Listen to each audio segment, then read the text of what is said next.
You're watching the People's Television, ABC Amba TV, the voice of Ambazonia.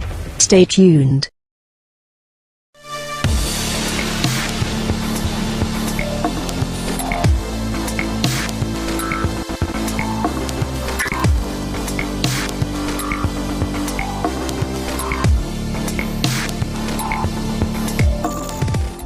Get trained as an IT professional from the comfort of your home.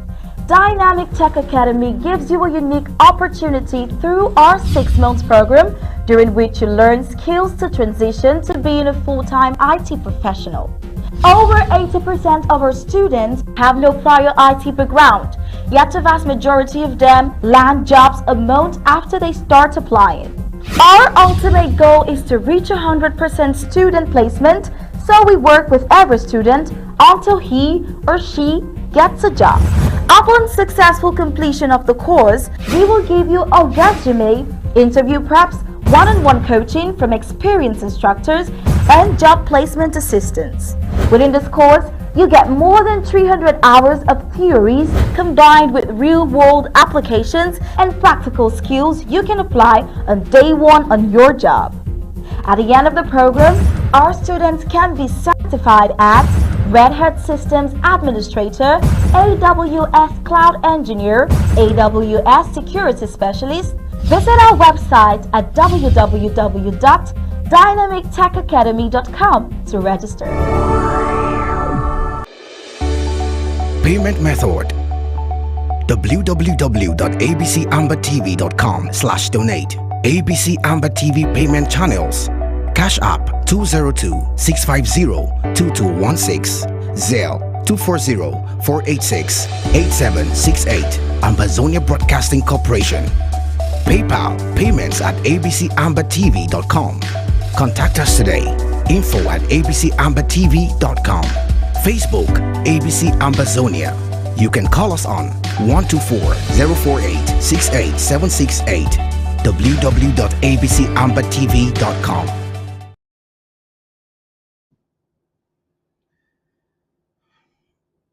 Good evening, fellow Ambazonians. This is exactly 20 minutes after 8 p.m. in Monya, in Abakwa Town, in Bukwango, in Mamfe, and not all across the national territory of Ambazonia. I want to say welcome to this important broadcast where we're having a great crew of state men and women of our liberation movement. We're here for us to dissect the good, the bad, and the ugly of Tibonaj's opinion on the issue of a referendum. We're going to also look at the hidden messages, some of the things Mr. Thibault would have said about our liberation movement that we could take advantage of. Ambazonians had diverse different reflection or appraisal of his outing with us on Tuesday, but I would say it was an opportunity to help Amazonians stir up their enthusiasm towards this liberation movement. Also, today is the pre-ABC Amba TV Day. This is a pre-ABC Amba TV Day, a kind of opportunity where we have fortunately have patrons and some club members of ABC Amba TV on the panel, and they will also be talking to us the importance of this day and why we as a people should come together and use this instrument of war, ABC Amba TV, to keep fighting. The way Ambazonians react to the images that come from ABC only tells us that we are doing a great job and how important and the esteem they have for this. We understand that such an esteem comes with responsibility, and we take it very, very seriously. So tonight we'll be laying down some of the programs of next week. I'd like to remind you that the President of the Federal Republic of Ambazonia is coming up with Dr. Mungwa on Tuesday. Dr. Mungwa is having his comeback Tuesday. That should be Tuesday the 1st of May 2023. So it is an exclusive state of the liberation movement with President Sako and Secretary Mungwa. The agenda is to lay out the interim government positions on topical issues, the way forward. So they are starting the week and the month very, very enthusiastically and setting for us a framework to or charting for us the path that we will all have to follow for the month of May. That is the second month of the second quarter of this year of acceleration. On Thursday, ABC Amba TV begins a tour of the counties. We have tour 1 Thursday and tour 2 on Friday. And on Saturday is the Jamboree, a festival for Ambazonian Broadcasting Corporation. We've invited internal and external stakeholders, and we hope that it will be a celebration for every Ambazonian. So we want to make it enjoyable for all to participate. Another very important aspect that you have to know is come Monday, that should be Monday the 8th. Yeah, it should be Monday the 8th, yes, or 7th. The president will be having the second international press conference, the second international press conference of this year of acceleration. We hope to have many more journalists. All the other journalists who participated previously have shown interest and accepted to participate, and we're having a second one. We are thinking that on the ABC Amba TV there will be an official launch of or public display of the Ashwabi, should we say the rapper that connotes who we are as a people. Very, very, very important. I know you cannot wait for us to start this talk, but I'm gonna have you take yourself, for those of you who are back home, you want to get some shots, some whatever makes you comfortable. You want popcorn, take something, take a bottle of water. I don't encourage beer because you might get so deep into it and then lose focus. We're going to be talking very important things. So we'll be having Barrister Ghana Valentine, Barrister Tim Besea, Barrister Fruge, and so Dr. Winnie Lobati, and Dr. Winnie Lobati's husband, Dr. Fred Lobati. We're also going to be having our exceptional activist, Ma Mildred Chi. You have been seeing her energy all over social media. I'm sure you can't wait to see her today on TV. It's a program you don't want to miss for anything in this whole wide world. So sit down. For those who are watching us via our social media platforms, endeavor to share and to invite somebody, and to tell them that we're live. After this break, we'll be right back. Payment method: www.abcambertv.com/donate. ABC Amba TV payment channels: Cash App 202-650-2216, Zelle 240-486-8768, Ambazonia Broadcasting Corporation. PayPal payments at abcambertv.com. Contact us today. info@abcambertv.com. Facebook ABC Ambazonia. You can call us on 124-048-68768. www.abcambertv.com. Reading through the most recent press release by the interim government on its position on the issue of referendum to all Ambazonians, internal and external stakeholders. There are divergent views and proposals among stakeholders, both internally and externally, on how to resolve the ongoing conflict in Ambazonia that has resulted in an unprecedented 21st century genocide perpetrated by the regime of the Republic of Cameroon, also known as La République du Cameroun. Among these divergent views is a proposal for a referendum to be held in the territory of southern Cameroon's Ambazonia, former UN Trust territory under the British, to determine the future of Ambazonia.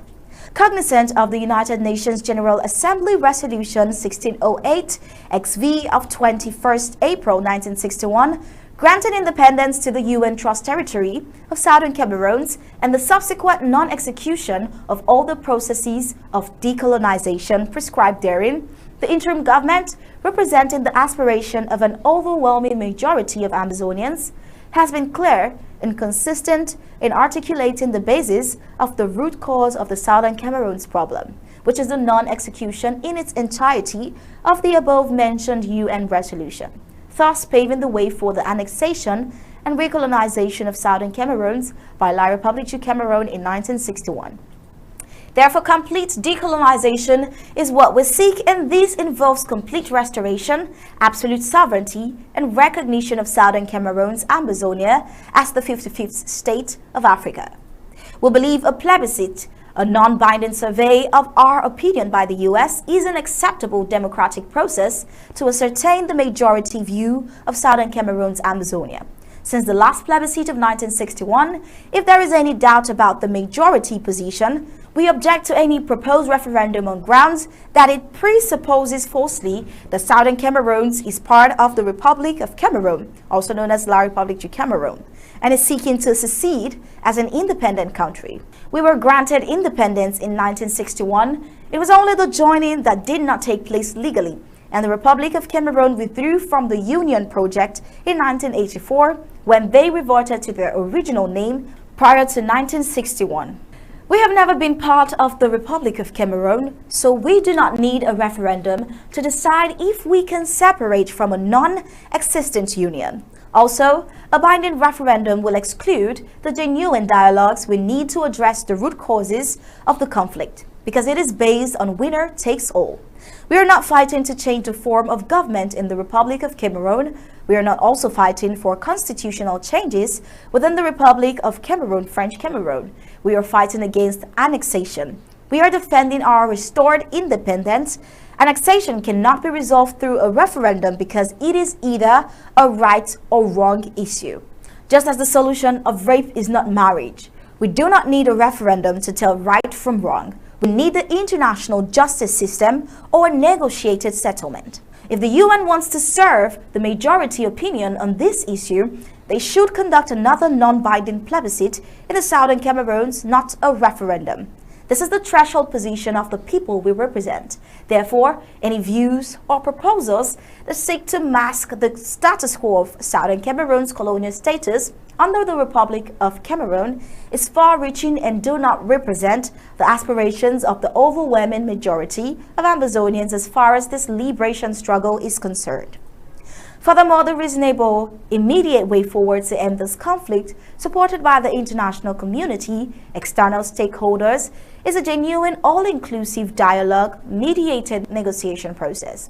The interim government, under Dr. Sakho's leadership, has advocated for this process, which was spearheaded by the Swiss, but the Republic of Cameroon failed to commit.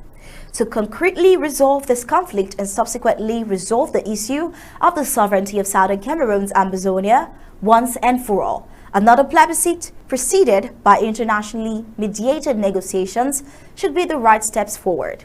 This is signed Samuel Ikome Sakho, PhD, President of the Federal Republic of Ambazonia, former British Southern Cameroons, on the 23rd of April 2023. And with that, we've come to the end of this. Welcome back to this important program. I think we have a majority of all our panelists here present. Ladies and gentlemen, you're welcome.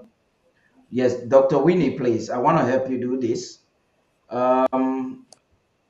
Just put an auto rotate on your device and then turn it on a landscape so that we can have a much better view of you. You mean download as an app? No, auto rotate is in your phone where there is setting. There's something they call auto rotate. Okay, You just there we put go. it.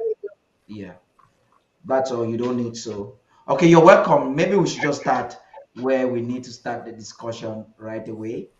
I was supposed to start with the ladies, but I think I should start with the lawyers instead. And while we wait for Barrister Ghana to join us so we can start talking. First, let me start with you, Barrister Fu and Barrister You watched the interview we had with Tibonach. You've also been opportune to get the diverse reactions from Ambazonians. But today we want to see, was there anything good? What was specifically bad? What was the ugly side of it? What can Amazonia do with such a message?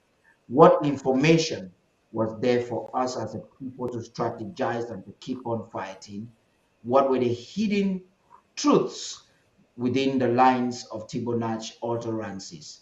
We want to start from there, but as the team, maybe you wish to take the lead. And welcome once again. Thank you for having me, and thank you for having all of us. See, I would have preferred someone else to take the lead, and I give my own contribution later on. But if that is impossible, you will let me do it. I think the first thing I believe, I'm not sure, but I believe that the diplomat came on ABC as our guest. He didn't force himself on us, we invited him. And therefore, if he's our guest, that means that we wanted to hear something from him, we wanted to learn what we did not know, we wanted to improve on what we already done, that we already know. If that is true, then we can go into what he said. And if that is true, I would caution our followers, our listeners, our activists to moderate the way they disagree with our guests, to moderate the way they disagree with us. Disagree if we must, politely. Disagree if we must, diplomatically. Disagree if we must, intelligently. And so whatever the diplomat said, unless there are two ways to bring a guest. You can bring a guest on your program who must speak your language. In that way, you have to coach a guest. You're coming in, this is what you must say. And that guest will either accept or refuse. You can bring a guest on your program to say what he or she thinks. That way, the guest is free to express his or her opinion. And finally, whatever opinion is expressed by our guests, whoever that guest might be, is advisory. We can accept or reject. And so that should not be a bone of discord. That should not be a subject of making audios and videos and insulting, insinuating, uttering things against the guests. Because we're insulting ourselves if we start to insult our own guests. That is not acceptable to me. I don't think that's polite enough. That said, let me go to what he said, which I think people are misinterpreting it, probably because they don't understand the process. He said, for example, that look, don't go on telling us about 1961. History is not what they want to hear for now. What do he really mean?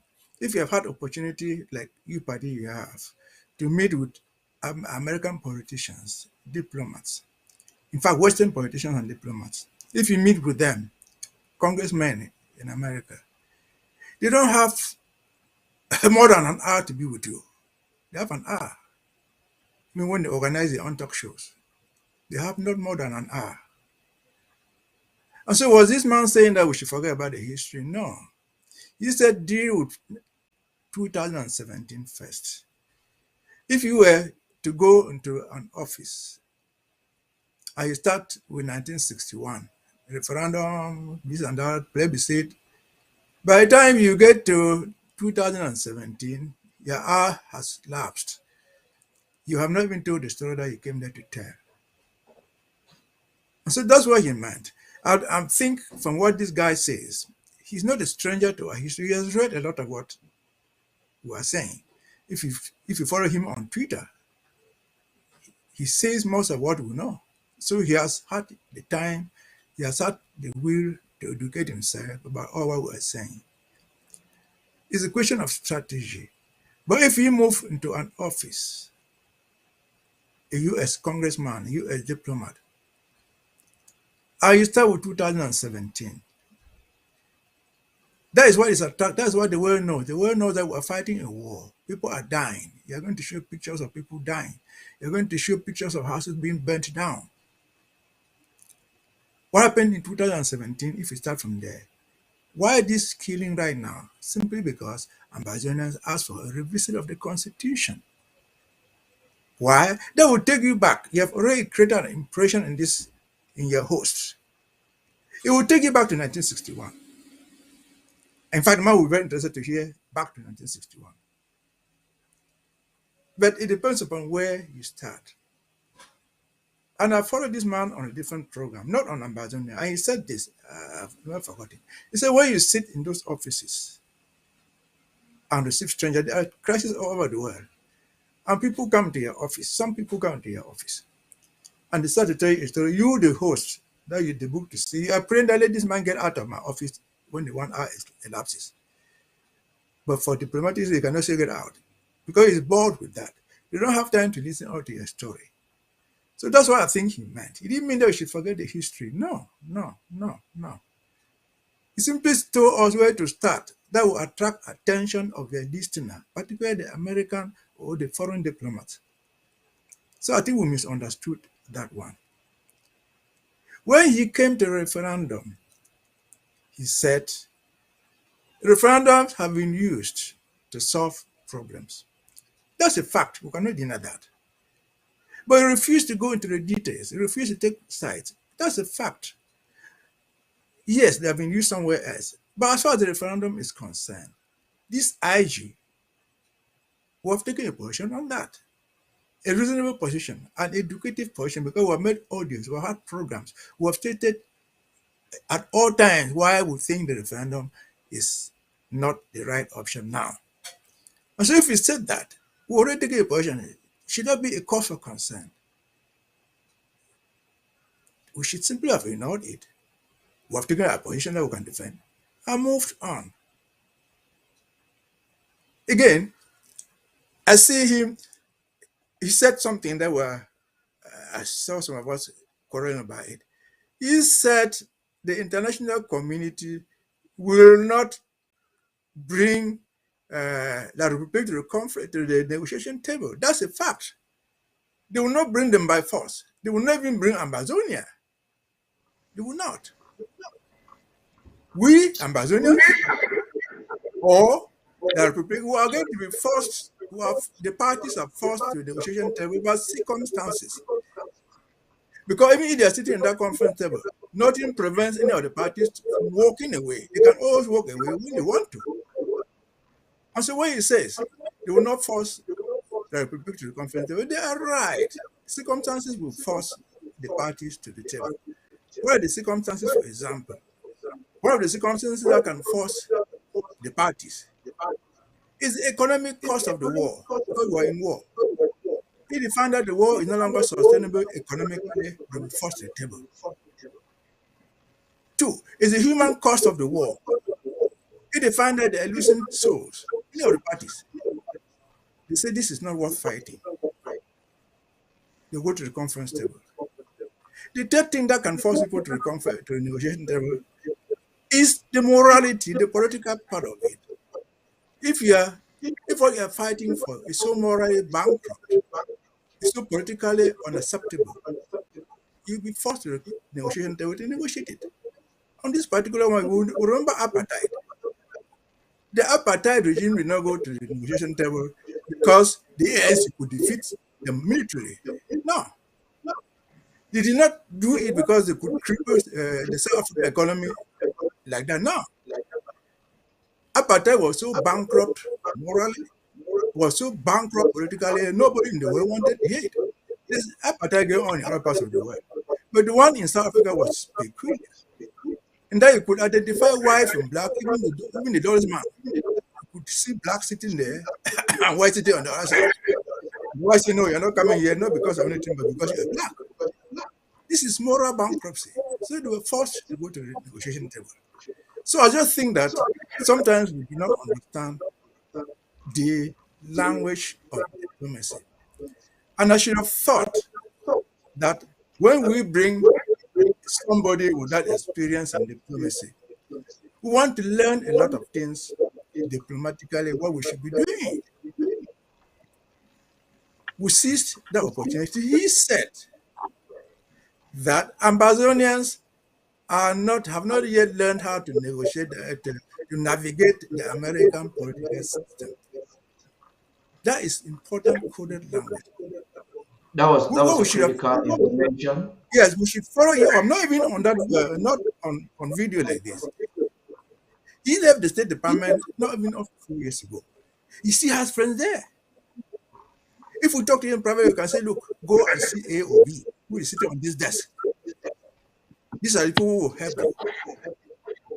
But we miss that opportunity. Well, instead of insulting him, we are running him down, making videos and calling him names. That is, to me, unacceptable. So, again, this guy is very, very educated. For example, I've just seen his last tweet. If you have seen his last tweet a few minutes ago, he said in his last tweet, Ambazonians will get everything they want, notwithstanding, I'm summarizing, notwithstanding the division. But they are not going to give you your independence based on what happened to you in 1961. No, that's not what's going to convince the world to give you what you want. What's happening to you now? Because if they didn't start killing us, if they didn't start shooting people, if they didn't start burning houses, we will not be where we are. Again, people have had their own independence even without something similar to 1961. How did Southern Sudan get independence? There was nothing like United Nations and Resolution. You are part of the parcel of Sudan. But what happened to them? Convince the world that these people cannot live with Sudan. And they went. So those stories, those resolutions are important. But it depends upon when you use them and how you use them. Again, his last tweet, we'll get over one. It's part of the division. We don't even have the division. The way things that we have division, we don't have division. We don't have division. And let me end with this. Still on the referendum. 2 days ago, yesterday, I think, Anu came out to say they had this people in Hudson Institute in Washington, D.C. And they agreed on the referendum, the constitution. Fine, they did that. But who are they? Who are they? You must ask us. We will know them. They include the majority of them were the big four. They call the big four. Who are the big four? Mbakuru, Akwanga, Choayaba, and the act of Akwanga. And then, in addition to that, for the first time, they also had the CDN. We all know what the role of the CDN is. The Toronto company was the CDN. It was Yaoundé sponsored. They invited our fighters there, paid them bribe. I was invited. Paid them bribe to go and lay down their arms. It did not. So when they said they held a conference in Washington, D.C. and decided, you and me know that is going nowhere, I had to say this first. No referendum, no action, no choice in anything without the blessing of the President AG under President Sako. It will not work. They know that themselves.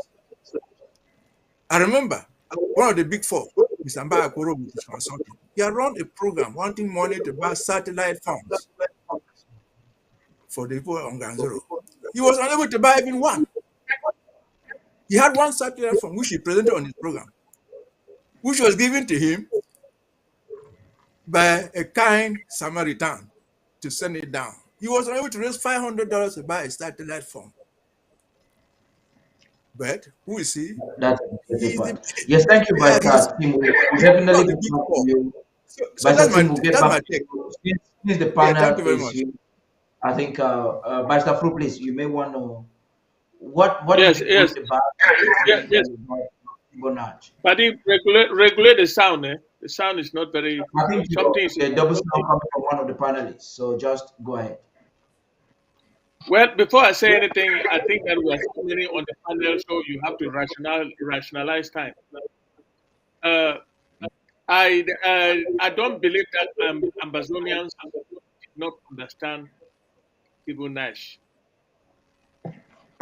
Look, Barrister Tim has combined the recent tweet of Tibu Nash after the reactions with what he said on television. There are 3 things or 4 things that are caught that were unpleasant, which he reiterated in a tweet.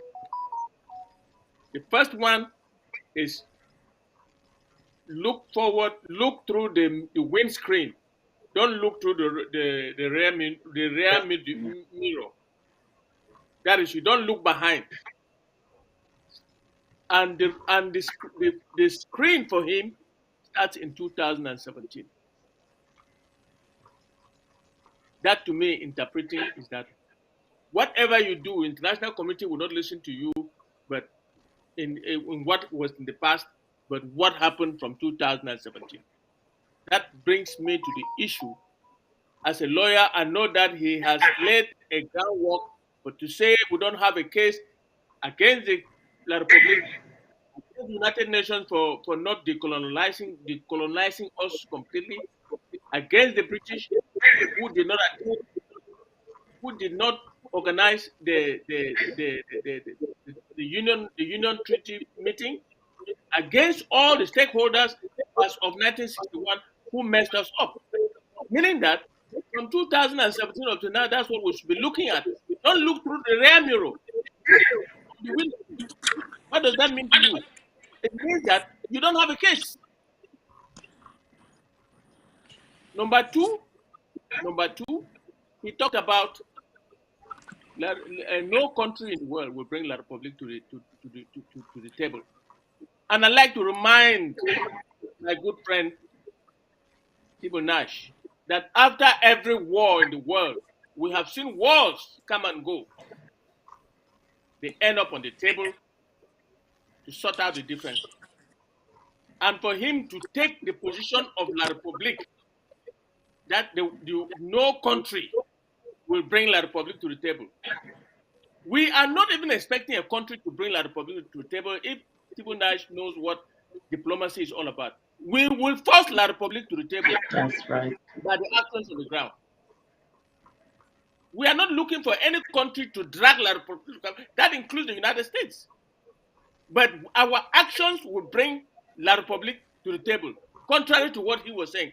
And the third was about this is crusade about referendum. Let me tell you something that I know about Tibu Nash. Tibu Nash was the Undersecretary for African Affairs during the Trump administration. He had never believed in the independence of the Southern Cameroon, which is his opinion. That's okay. He's not an Ambazonian. I don't quarrel with that. He has taken positions against our independence, but favorable to one and indivisible Cameroon. I know that from listening to him since the Trump administration days. And his position on the referendum, they organized a meeting in Washington, D.C. in the Hudson Institute to talk about referendum. He carried that to our network. And he has heard our position. He has read the white paper published on social media by the President of the Federal Republic of Amazonia. He knows our stand. Number three. Well, I don't even think he read it, but I think he has it. He acknowledges it with me that he knows our position. So, number three is that he says we're not united. Look, I have not seen any revolution, any kind of revolution where the parties are united. There are always traitors in every revolution. It happens around the world. It happens in Eritrea. It happens in East Timor. It happens in South Sudan, to the extent of actually killing John Garang in South Sudan. But the principal on the ground, fighting the war on the ground, he ignored the fact that Ambazonia was at war with La Republic of Cameroon. Otherwise, he should have known that in every war of liberation, there are principals and there are minority stakeholders. And there are people who just talk, who do not participate in any shape or form in the fight on the ground. He knows that the interim government is well structured. This is a diplomat. He knows that the interim government is well structured from the federal to the county and to the LG. He knows all that. He has all that. And let nobody deceive us that Ambazonians don't understand English. And in other systems, before you bring a man like that, you agree on a set of questions. But it looks like there was no such agreement, and he had the latitude to pass a message that was favorable to our enemies. And let me say this. We will not need Tibu Nash or any other person, a non-Ambazonian, to come and fight this fight for us. We will force La Republique to the table. Even if they don't come to the table, we will force La Republique to what we want, and they will leave our territory by our own doing. We were not expecting a country, any country, including the United States, where Tibu Nash is from. And Tibu Nash came to ABC with this Republican mentality, a right-wing mentality. Take it or leave it. You are not, nobody considers you. Why do I say that? When Paddy tries to compare Ukraine and Southern Cameroon, he said you cannot compare Ukraine to the Southern Cameroon, when it is exactly the same thing. Ukraine has been invaded by Russia. Ukraine is a sovereign nation invaded by the Russians. Ukraine had its independence. Southern Cameroon has its own independence too. In 1961, 1st October 1961, when it was actualized, but it was actually voted on the 21st of April 1961 in Resolution 1608, which he doesn't want you to look behind. He wants you to look at the windscreen. You don't have to look at the rear mirror. And I will not sit here and tell Ambazonian that they don't. Some of us did not understand him. We're attacking him. If you expose yourself to the media, this is a free world. When you expose yourself to the media, you should expect criticisms. And because of that criticism, Ambassador Tibu Nash came back on a tweet. And I would like to read that tweet, which I think my colleague was making. Ambazonia will prevail, but it will be in spite of current divisions. When he had declared that we are divided, some operatives from the Congress were present, and they say we will never get anywhere because we are divided. Ambassador Tibu Nash should have known that those his audience in the Hudson Institute were all people who do not believe in the independence of the Southern Cameroons. They were all from groups that have broken away from this interim government. They were all from groups that have been sponsored by La Republique of Cameroon. He knows. He cannot tell me that he doesn't know. He's a certain diplomat. He knows that. And then when they sit there and agree on the referendum, and he will come on ABC and try to sell the referendum again, it is an affront to the interim government, and those of us who are in the interim government will have a right to criticize him. Thank you. Thank you. I'm intentionally giving a lot of time for us to individually and separately talk extensively, just expressing how we felt. Dr. Lobati, that is the male, Dr. Fred, please. I want to go to a female now. I would have loved to start with the House Speaker. Let's get activist Mom Midred. Just share your opinion. How do you feel? Let's That's feel that right. you are on the ground. Let's know how you Yeah. felt after listening to Okay. Timon. We will get some Okay. counter reactions. Unfortunately, Barrister Ghana is Okay. Can connected. you hear me? Yeah, we can hear you very loud and clear, and Ambazonians are Okay. looking for Let Okay. us So first of all, how yeah. about it. Yeah, go ahead. All right. First of all, good morning, good afternoon, good evening, Ambazonians. Thank you for tuning in. I am so delighted and honored to be on this panel today with what I call great intellectual minds. I am not a politician. I am not versed in politics, and I'm not a historian either. So I'm squarely coming to you today as an activist. So Barrister Mbeseha, Barrister Fru, the two Dr. Lovadis, I'm greeting you all, and I'm so happy to be on this panel. And thank you, Director Paddy, for having me on here today.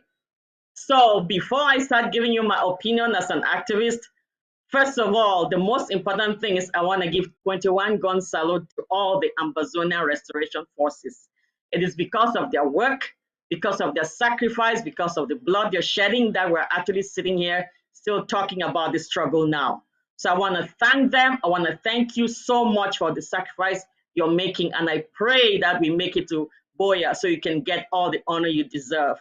I also want to thank our people on home front, the Amazonians, the regular people who are sacrificing every day, all the torture they're going through.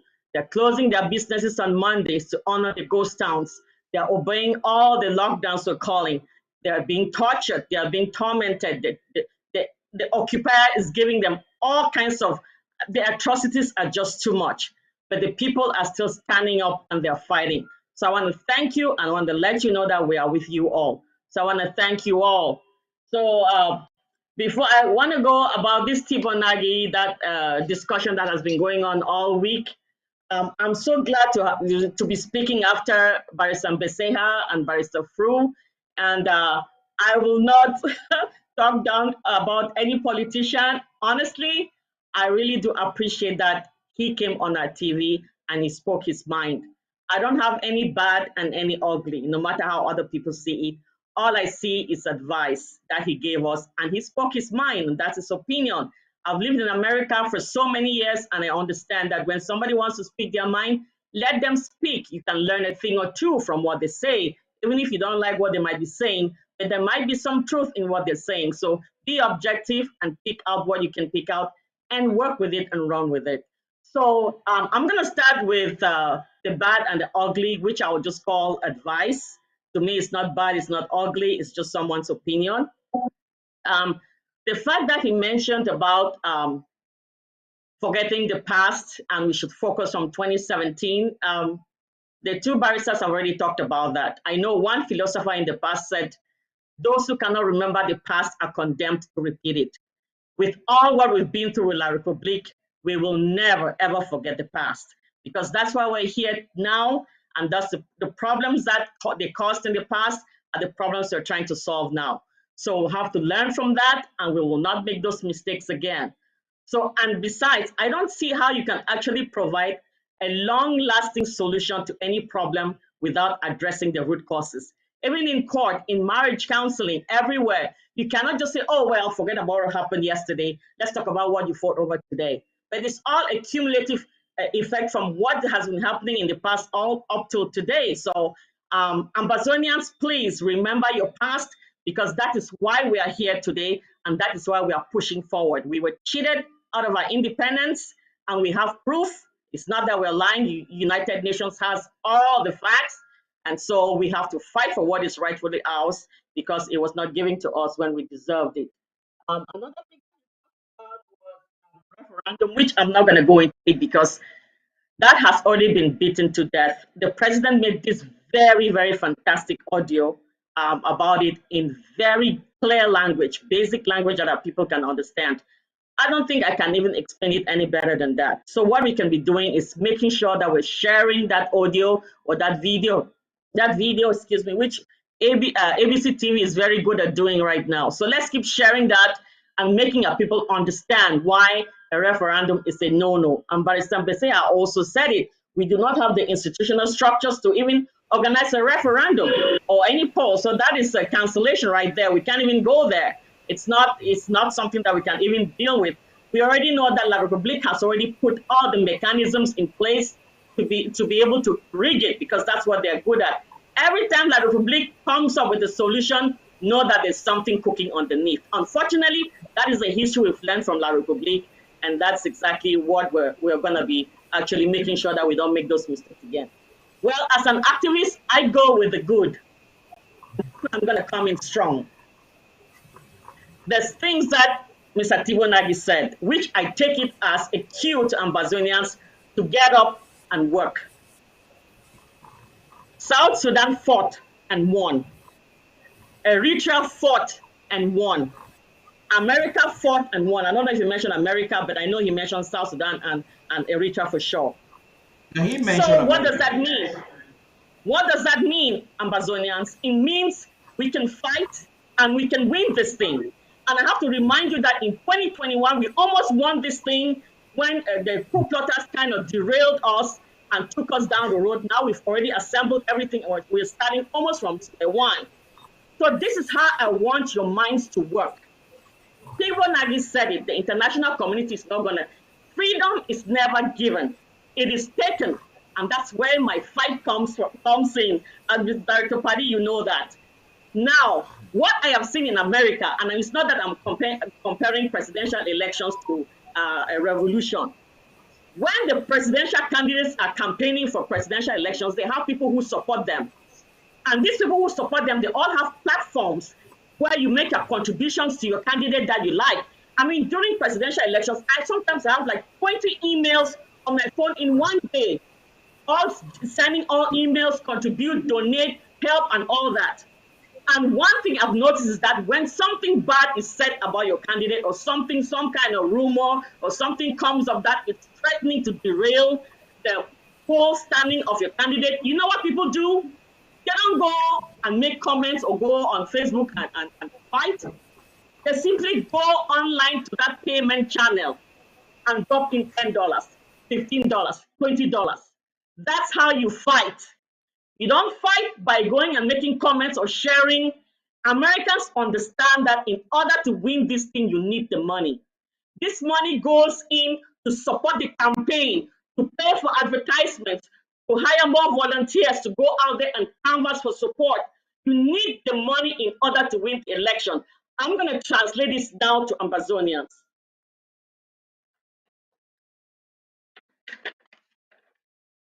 You see this? Can you see it? Paddy, can you see it? Yes. I do. Super clear. www.aidforcitizens.org. This is how you fight, Ambazonians. Don't go on WhatsApp and start fighting Tibonagi and making comments and making all kinds of audios all day long. You go to www.aidforcitizens.org and drop in $10, drop in $15, drop in $20. That's how you fight. We have the boys on the ground who are ready to do this job. All they need is your support. All the talking in the world, all the audios in the world are not going to win the fight for you. People like has said it. You can win this thing, but you have to re-strategize and focus. Ambazonians, that is how you fight. People like said three things. Eritrea fought and won. South Sudan fought and won. America fought and won. Ambazonians can fight and win. Thank you very much. That is amazing. I'm going to leave Barrister Ghana to still take a chill pill before we get to him. You know, the southern part, I don't seem to understand Barrister Tim and the barristers. Barrister Ghana, you react at the end. Let us have Dr. Fred Lobati. It was some mystical way of suggesting a mechanism from Tibonag's own word that you ignore the root cause of the problem. He said it categorically. If he has said the way Barrister Tim is trying to fix it or modify by saying that for now, try to go straight to the point, but that will be looked upon during a negotiated settlement. We'll have to look at it. That would have been important. But he said categorically 3 times that nobody is interested. It was a very offensive statement for somebody who is bleeding. This is what I got from it. And I'm coming to you, Dr. Fred. What I got from it was that Tibonite is saying that though Africans have been cheated of, although we have been cheated of our independence, maltreated, marginalized, we've been tortured, we as in the middle of a sea, we should just build a skyscraper or a building without a foundation. That's my interpretation. That we should build without a foundation, without actually looking at the front. And then he even used a wrong scientific way of, he said, when I challenge him with a scientific approach, you have to look at how you get the infection. And he said, you're looking for the treatment, not how you got the infection. That is a fallacy in sciences. I have medical practitioners here to provide preventive measures. Fortunately, I did a little bit of science, so you can't just lie to me. To have preventive measures, you must know how the infection is coming about. If I'm lying, then Dr. Fred, you have to debunk. Fortunately, I have you. The floor is all yours. Okay, well, thank you very much. I'm very honored and pleased to be a part of this very august and distinguished group. I'm very impressed with our barristers. I think we're making a lot of progress. The good news is, number one, Tibo Nagy called us Ambazonia proudly. You know, he was not reluctant in calling us Ambazonia. So that name Ambazonia is going to remain internationally in the mouths of everybody. Remember, when the SDF was founded, La République did everything to minimize the SDF and make like it never existed. And now they have done everything to embrace the SDF and adopt it as one of theirs. So the name Ambazonia is going to remain regardless of all what's going on. Then the second one, as Barrister Fru was saying in his last tweet, he's predicting that Ambazonia will get all what they want in spite of all the divisions among us. So that is a prophecy in itself. I will come back to Tibo Nagy. I just want to say that we are also making a lot of progress because you can see the different minds in our program here, the different points of views of our barristers. It's like the proverbial elephant, you know, everybody is touching it from one point or the other. Somebody is describing the ears or somebody the tail. And we should be careful that we don't say because he's not using the exact words I'm using or describing what I'm describing, he's wrong. When I listen to both barristers, they all make valid points. Everybody's passionate about what they're saying. I think that they're all correct, just like Republicans and Democrats are citizens of the United States, and they're all correct in their stance based on what they think. Coming back to Tibo Nagy, we need to know who he is and what he is saying. Remember that Tibo Nagy was in Cameroon when we had the turmoil when SDF was founded. He was working in the U.S. Embassy in Cameroon, not the ambassador at the time, and knew everything that happened until when Bamenda, basically the Northwest region, was put under a state of emergency. At that time, I was working at Bingo Baptist Hospital, and I went through all what happened when they killed 7 of our sons in Bello and tied up all the doctors in the operating room. And I tried to gather the information and take it to Frundi, where I saw my aunts naked, Stakumbeng, watching and safeguarding Frundi. And I went in there and provided the information to Frundi to carry further. You remember that the American ambassador succeeded to get Frundi to come to Bill Clinton's inauguration. So Tibo Nagy knows our story very well. He also says that Muna is his friend. So he has some Cameroonian friends. And you can hear in that speech, he mentioned Bafut, which is a small locality where incidentally, my 2 grandmothers are from Bafut and my 2 grandfathers are from Mancon.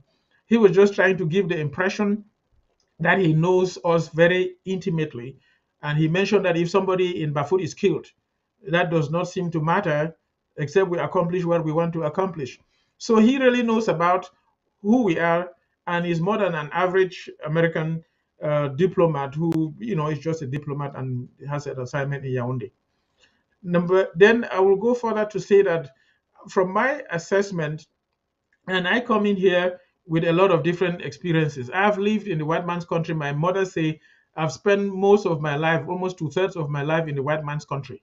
I lived 10 years. I'm not saying this for myself or to push myself up. I just want to speak so that people know the background from which I'm coming. I lived 10 years in Germany, so I know how the German thinks and the European thinks. The German retains details and will remind you about it. We have lived, my family, in this United States since 1993. We've lived here. April 14th made us 30 years in the United States. So we do know Americans very, very well. The Americans are the opposite. They don't care about details. In fact, sometimes when their politicians pass resolutions in Congress that are detrimental for their political future, they say, oh, don't worry, in 6 months the people will not remember. And they are right. Most Americans do not retain details politically. They go about their daily business and go for fun. And when you start going into details, they're already bored and they want to move on. So from that perspective, I think that Thibault Nagy was just speaking like an average American. He was speaking from the perspective of an average American. They don't want to be bogged down with details. They just want you to tell me exactly what you want, go for it, and then go away. Also, the Americans are for freedom because they fought for their freedom. They like to hear about people fighting for their freedom around the world. Therefore, you hear him saying that Ambazonians will get what they want. Now, one of the reasons I think Americans don't want to go into details is my personal opinion, because they are troubled with the legacy of slavery in this country. They know that the whites of the United States, and I'm not speaking here as a racist, they committed a crime by what they did to the blacks that are in this country. And that goes on every day, even when blacks are extrajudicially executed on the highways by police officers claiming that they were afraid for their lives. So they have in their consciences a sense of guilt of what they did and what they continually do to the black community. And when you revisit the history, it makes them feel like they have to do something for restitution. And they know that what they would pay would not be enough. They don't have enough to pay, not to mention their indebtedness. You don't want to even go into the debt of the nation. They don't have enough money to pay back what they have done to the community, like the blacks. We don't want to go into the American Indians and other communities that the Americans did things to. That's why they don't want to talk about history, because it's painful. It's a painful memory to them. And they just want to say, let's just take what it is now and solve the problem and move on. I think it's part of that legacy that is in the psyche of the Caucasian American, that they don't want to go back into details. And I think he was speaking from that perspective as an average white American diplomat. You remember he was in the US Senate when he was asked about the situation in Cameroon. A senator asked him at the time he was sitting as the Undersecretary for African Affairs. The American senator asked him, is it time for the two countries to go their separate ways? They know that we have to go separate ways, that we want to go separate ways, and there is nothing wrong for us to go separate ways. And when they asked him, he said, well, there are still many Anglophones. That's how he called us at the time. He didn't call us Ambazonians like he says now. He says there are still many Anglophones that enjoy their Cameroonianness. The fact that they have done put investments in Yaoundé, they have buildings there. Some even die and bury their family members there. So they don't see any reason why they should think they should fight for our own territory. So he says they enjoy their Cameroonianness, and that's why he did not think we need to go our separate ways. But in spite of that, we are going to separate, like he prophesied. Ambazonians will get what they want, all, not some of it. So we are going to get separated. So that's how I interpreted his outing. His outing was basically speaking the average man of a regular, average Caucasian American. The other thing is, generally, when you deal with Caucasians, regardless of whether they're in the United States or they're in Europe, they speak down to us. That means they speak as whites. They feel they're superior, maybe because of the development in their countries. They're the people who reportedly came and educated us and things like that. And so they're talking down to us. They expect us to just take what they have to say. I've experienced them both here as well as in Africa, all around the world. They think because we're black, we have to take what they're saying. So when he was speaking to us, he was not trying to reason with us what our stance is about referendum. I have my own opinion. I think that besides the excellent opinion of the president, La Republique will flood those who are going to the referendum with basically compromised Amazonians as well as so-called Anglophones who are Francophones. And they will overwhelm our honest people and claim that the referendum was not in our favor. So we don't even need that. But anyway, he was basically trying to shove it down our throat and enforcing that you have no way out. This is the way you have to go. He was doing it like a white man. That's how I took that.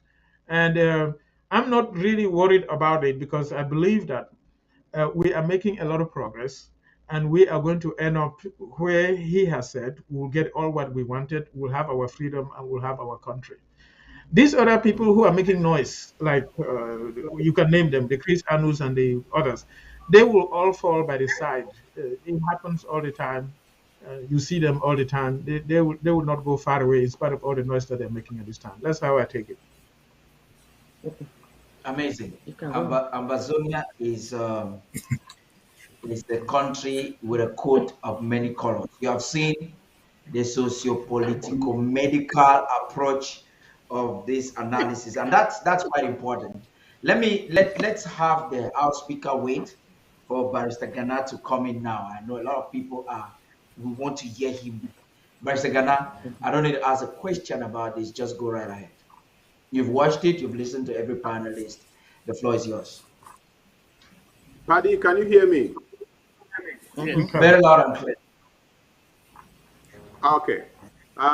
Yeah, I want to thank the panelists. Sort of very, very powerful opinions here regarding what transpired on Tibo Nagi's store. And kudos to you, Paddy, for being there to ask him the questions and to ask the follow-up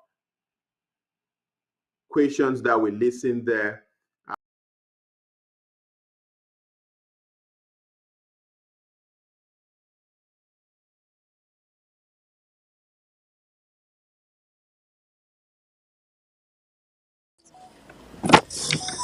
It would appear we've lost Barrister Ghana. So now that we've lost Barrister Ghana, I know Madam Speaker of the House is looking for a way to be very stable. I understand your predicament. It's not easy to get the two Lobatis on set. It's very important that we have the both of them. By the end of this program, you understand why they had to be here. It's an important occasion or pre-start of an occasion for ABC Amba TV. Where I'm going to try to connect Barrister Ghana. I want to hear you speak, Madam Speaker. I know you were with the Horizon yesterday, and you said quite a lot. You may want to say some more. I'm sure you didn't have enough time to finish. You want to say some more, please. Go ahead. Yes, thank you. And ABC viewers, I'm happy to be here again.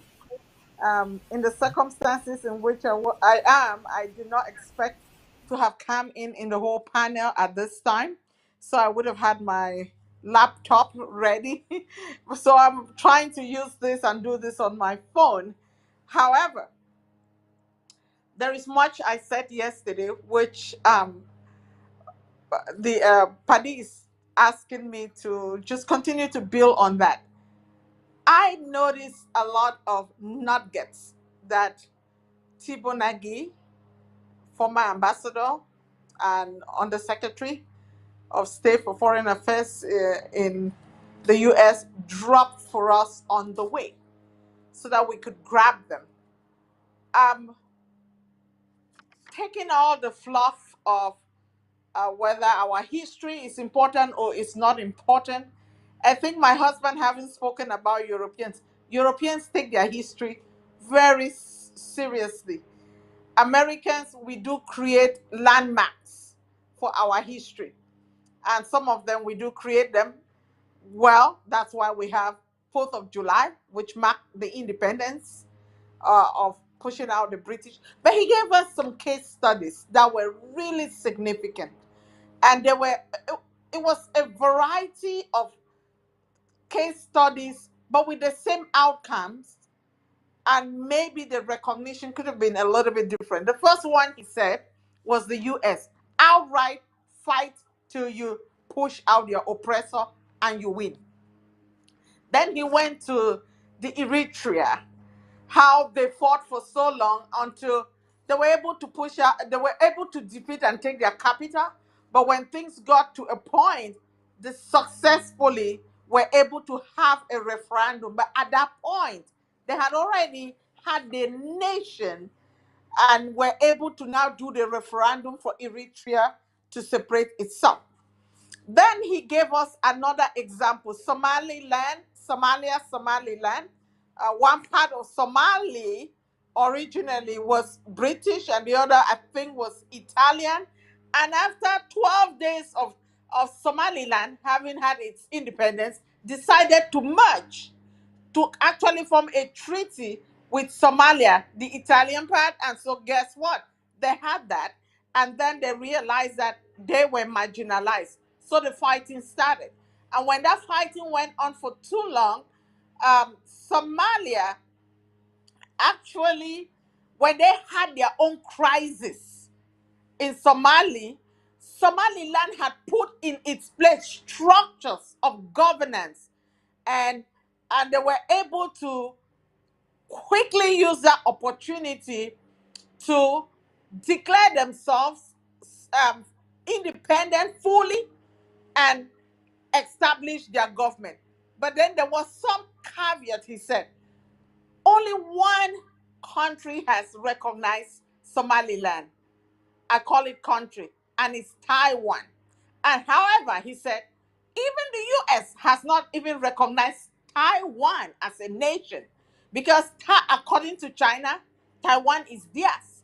But honestly, if you look the geopolitics of of Asia, you will see that America likes Taiwan to remain Taiwan, and with democracy, because that's where most people would go to do their businesses and establish most of the businesses of Americans. You know, most of our manufacturing went out to China. However, America, even though they like Taiwan, they want the democracy in Taiwan, has not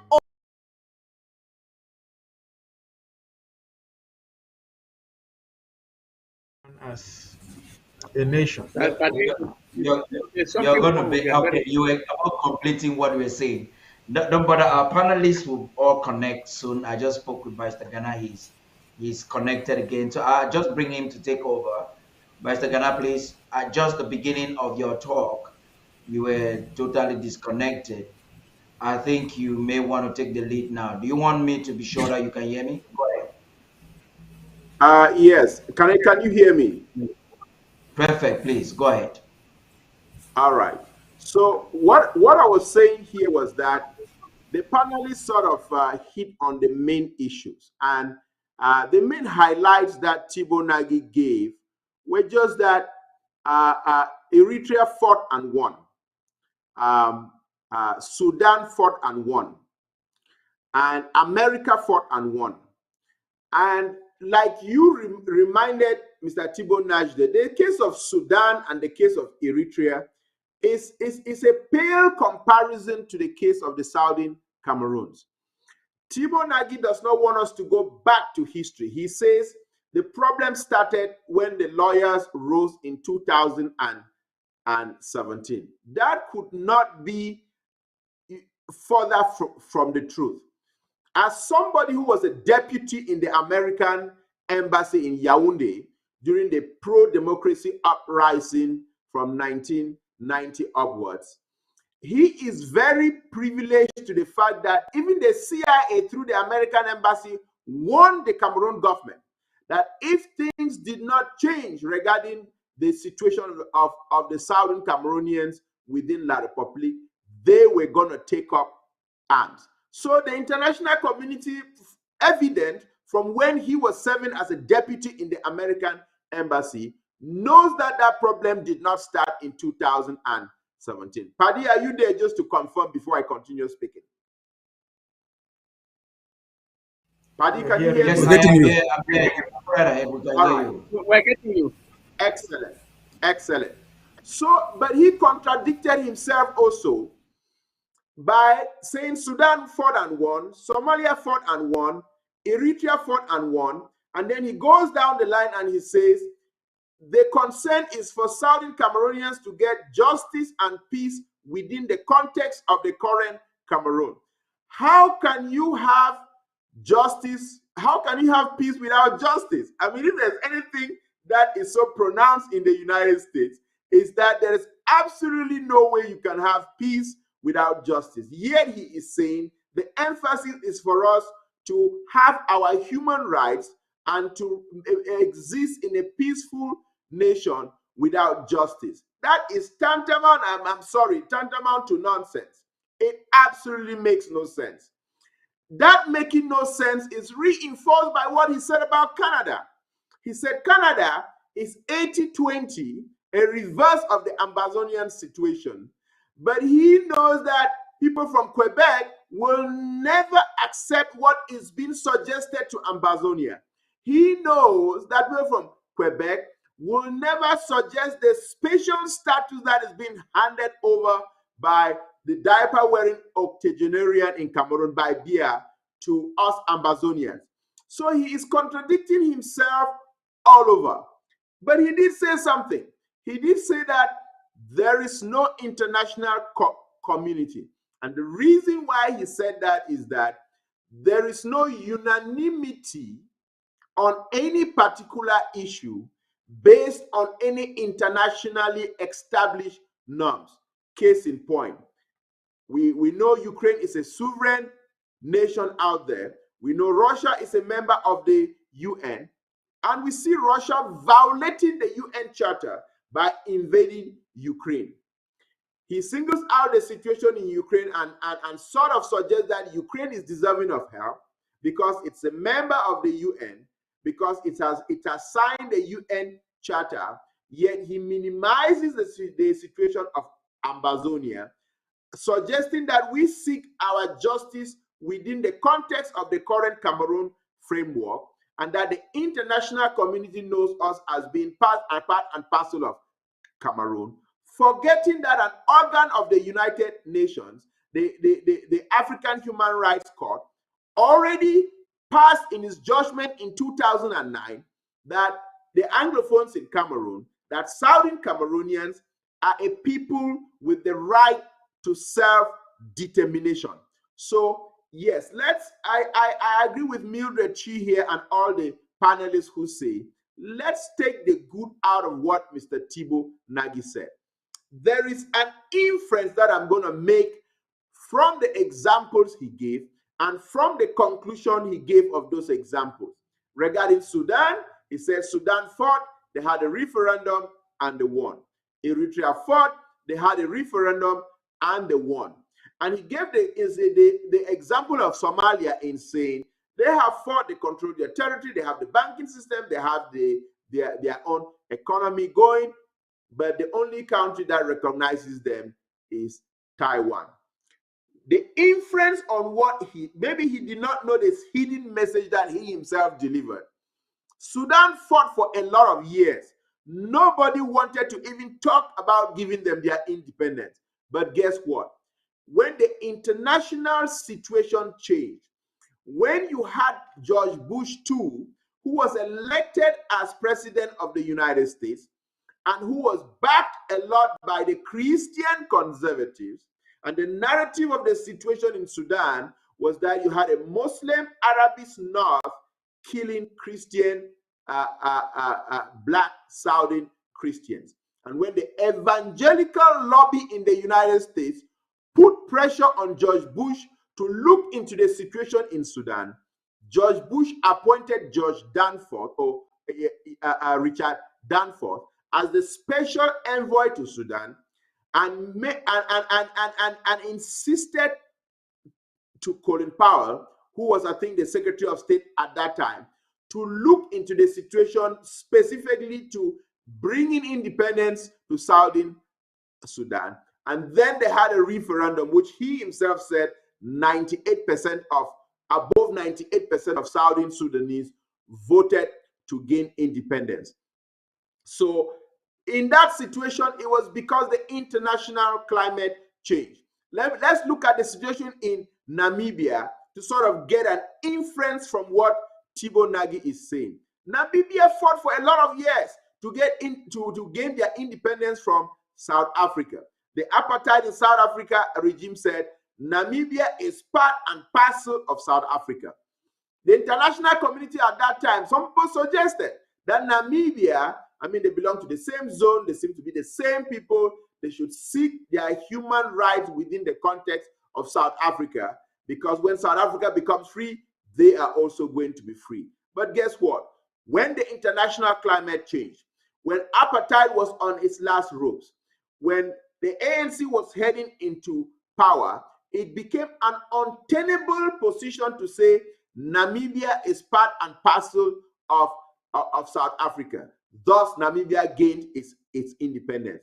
Going back to the issue of Thabo Nagy saying what happened in 1961 is not very relevant to what is happening now. For real, they say those who do not look back to ancestry will never be able to look back to posterity. Why are we defending Ukraine? Because we go back to Ukrainian history 500 years to establish the fact that the Ukrainians are an independent people.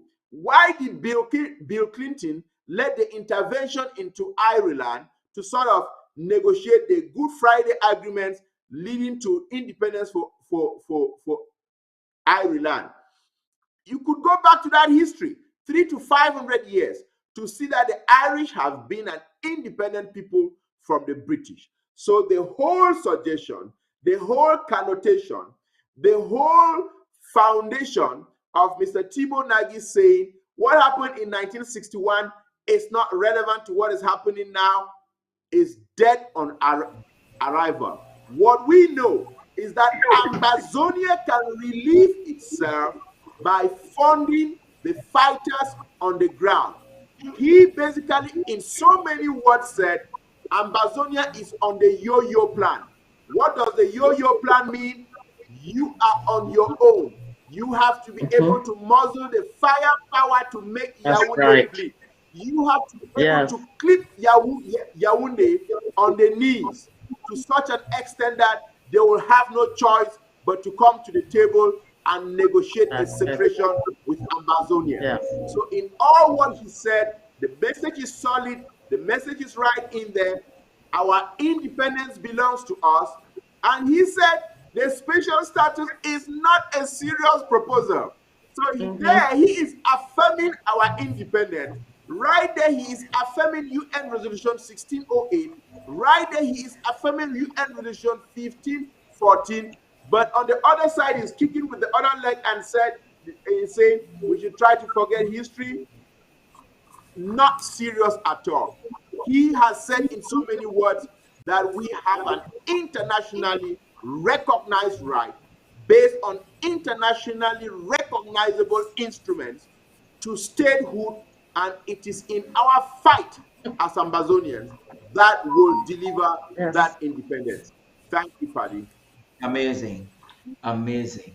As we put in the final nail on this thing to set on the ground or the pillar stone of Ambazonia's unwavering position on this matter, why proxies are gathering together, those who have zero understanding of the technicalities involved with us taking a referendum are going to an institute to agree on such a stupid thing. And I want to ask the opinion, I want to ask them, like, what is actually the basis of your agreement? What framework are you going to use to have to fulfill that? Now, I want to ask all those watching us, Ambazonians, did you actually hear? Did you actually listen to Ma'am Mildred speak? She's amazing, right? In fact, I want to announce here and now: is this an ambush? We in 2018, 2019, we organized.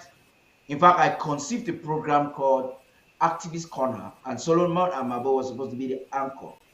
He took that, wasted it. For some reason, he's nowhere to be found. I understand that he too is supposed to be in the activist meeting that Mark Barata is organizing, or activist meeting Mark Barata is organizing in Belgium.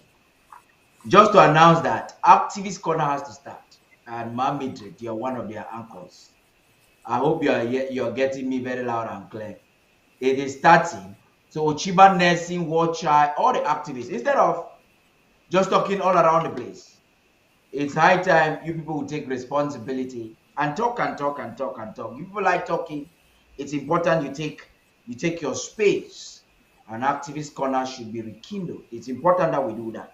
So to put a final nail, there are some who are arguing that the interim government should not even propose a plebiscite, because when you go back down history, since we all in agreement that history and the study of history, the origin, literature review of words, of technical words that could be legally implicating, you have to look at the originality of the words. You realize that there is an aspect of the word plebiscite that connotes illegality. Plebiscite, as done by others in history, was done in a system that was not democratic. Perhaps that's the reason why the UN, one of the reasons why the UN proposed a plebiscite in the first place for Cameroon. And so there are some who think that um, um, a plebiscite should not even be proposed by the interim government. Perhaps the interim government should stay her ground to say that we should not be preconditioned by any plebiscite or any referendum, and focus on a negotiated settlement, which is the right way of resolving conflicts like ours, and which is the right way of having the actors that be to respect their own laws, their own resolutions. And the question of Amazonia, like I told Tibonach, is it cannot be compared to any of them. It's this even a fallacy to think about it. I'm coming to you, Barrister Team, and we all have just 3 minutes so that we can move into the next phase of this program. I'm sure by that time the House Speaker would have been connected. This is the point I want to get. We are a people that have been cheated of independence, and it is totally unacceptable for us to even compare our stories stricto sensu with different places that do not have faced the pain that we've gone through. The Cameroons have a very bad record when it comes to the ballot box. You've seen in 1961 a we supervised by the UN. We've seen a come to election. We've seen the Frundi election. So this is the point. Just so we conclude on it. Don't you think that the interim government should not even be proposing a plebiscite if they want to consult the people per se? And it is not even logical for us to do a copy and paste. For instance, Sudan, that is where Tibonach went all wrong. To think that we're going to copy paste the formula that was used for Sudan for Southern Cameroons. Even in science, it doesn't work that way. You have to do a case study and apply the best method. And our argument is, since a very strange approach was used to give us an independence by joining, let them use a method they have not used before if they are genuinely seeking for a lasting solution. You have not more than 3 minutes, please, sir. Well, I think I'll have more. Let me explain why. See, I'll try to have more so that we can meet up. Call it plebiscite, referendum, or anything. The position of this IG, not founded by President Sako, contained in the fourth conclave, is that there will no such thing organized in Amazonia until we are 3 years old in Buya. In other words, we will get to Buya. Within 3 years, we set up the institutions. Those institutions will have the right to organize any form of election, be it presidential, parliamentary, whatever. The institutions are not in place. The IG derived itself from the fourth conclave, and it is stated in the fourth conclave like that. So plebiscite, anything is not acceptable by this IG. That being said, just permit me to share something with the panel and the listeners. Now, we have made reference to to Ukraine a lot. Now, let me use this opportunity to inform us this. Many people do not know that this IG, we wrote a petition to the ICC. Barrister So knows, Barrister Ghana knows. We filed a petition to the International Criminal Court for that court to prosecute the perpetrators of war crimes being perpetrated on us. This thing was filed on the 20th of December 2000. They received that complaint and they wrote back to us acknowledging it, gave us a reference number. I've been in contact with them. I call them all the time to find out what is the progress of the matter. The last time I talked to them was 10 days ago. And I asked them, we filed this thing in 2020 or 2023. Ukraine came up just a few months back. Why are you not prosecuting our own case? I listened to the response they gave to me. Nash is not part of that group. They told me that, look, they reminded me, which is true, Ambazonia is not a member state of the ICC. Cameroon is not a member state of the ICC. So we were fighting that in on the law, the room stated there's provision there that the prosecutor can use his own offices to institute the case.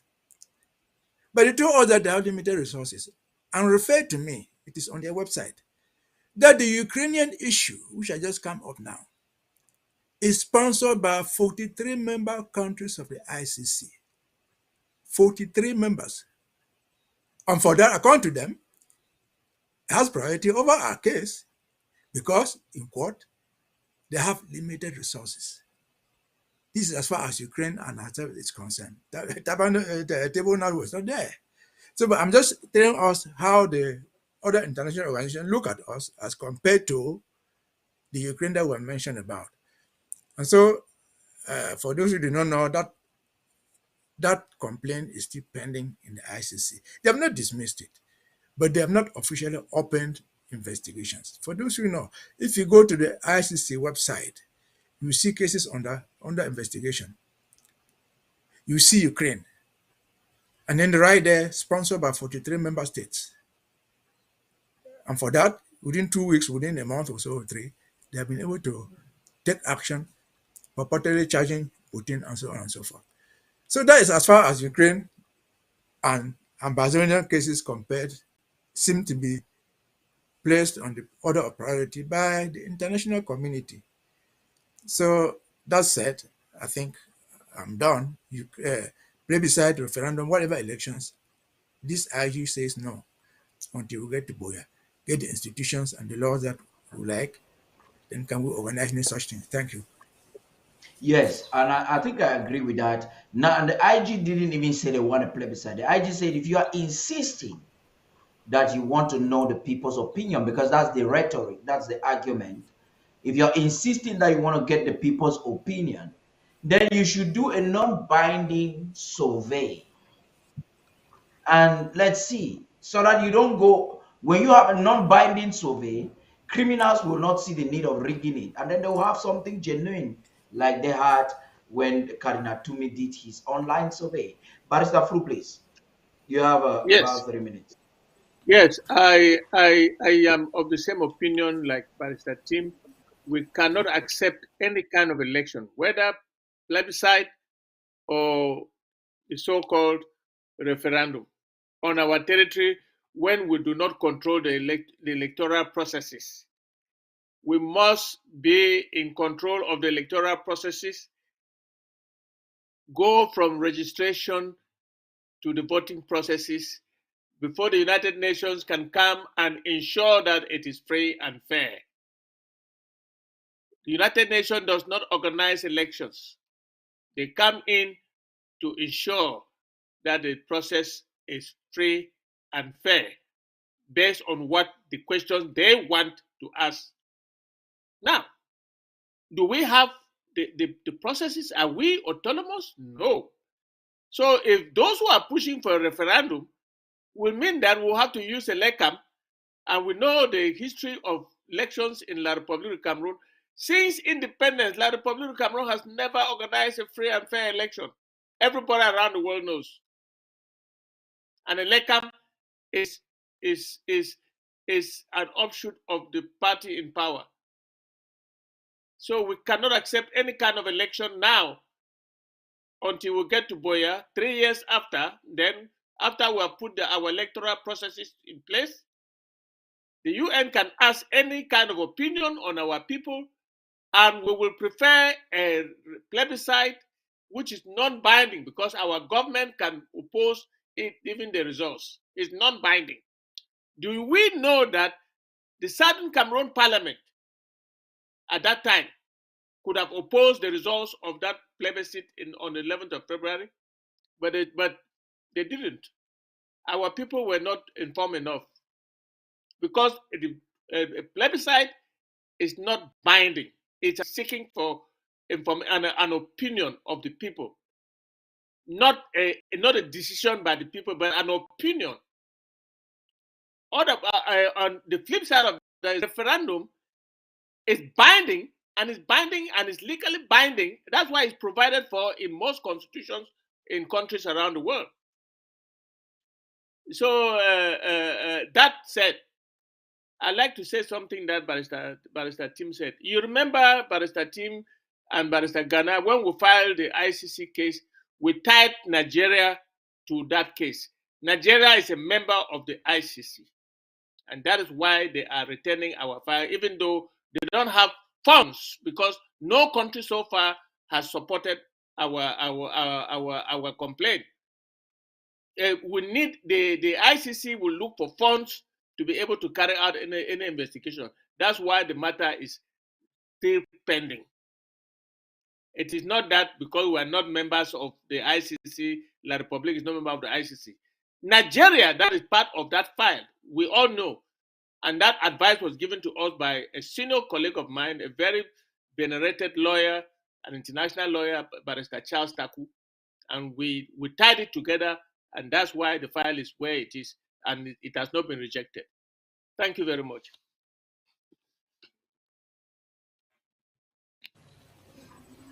Thank you, and welcome back, Madam Speaker of the House. I'm sure Thank you you. did not finish. Before I get to Iron Lady Mommy Dread, I'd like you to maybe complete and then also give very briefly opinion on this whole voting, the referendum and plebiscite, please. Sorry, listeners, that I keep failing you guys with my devices. They're all technical gadgets that can fail. However, I think I made it clear yesterday while I was on the horizon that I am not in favor of referendum, neither am I in favor of plebiscite, for just the reasons that Barrister Fru just mentioned.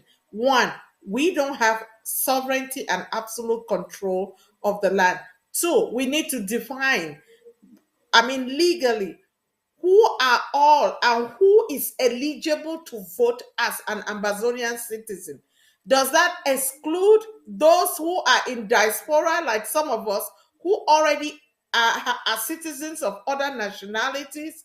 We don't have the laws in place of how that, whatever it may be, whether it's a plebiscite or a referendum, and who is going to be the one to administer it. For all those reasons, I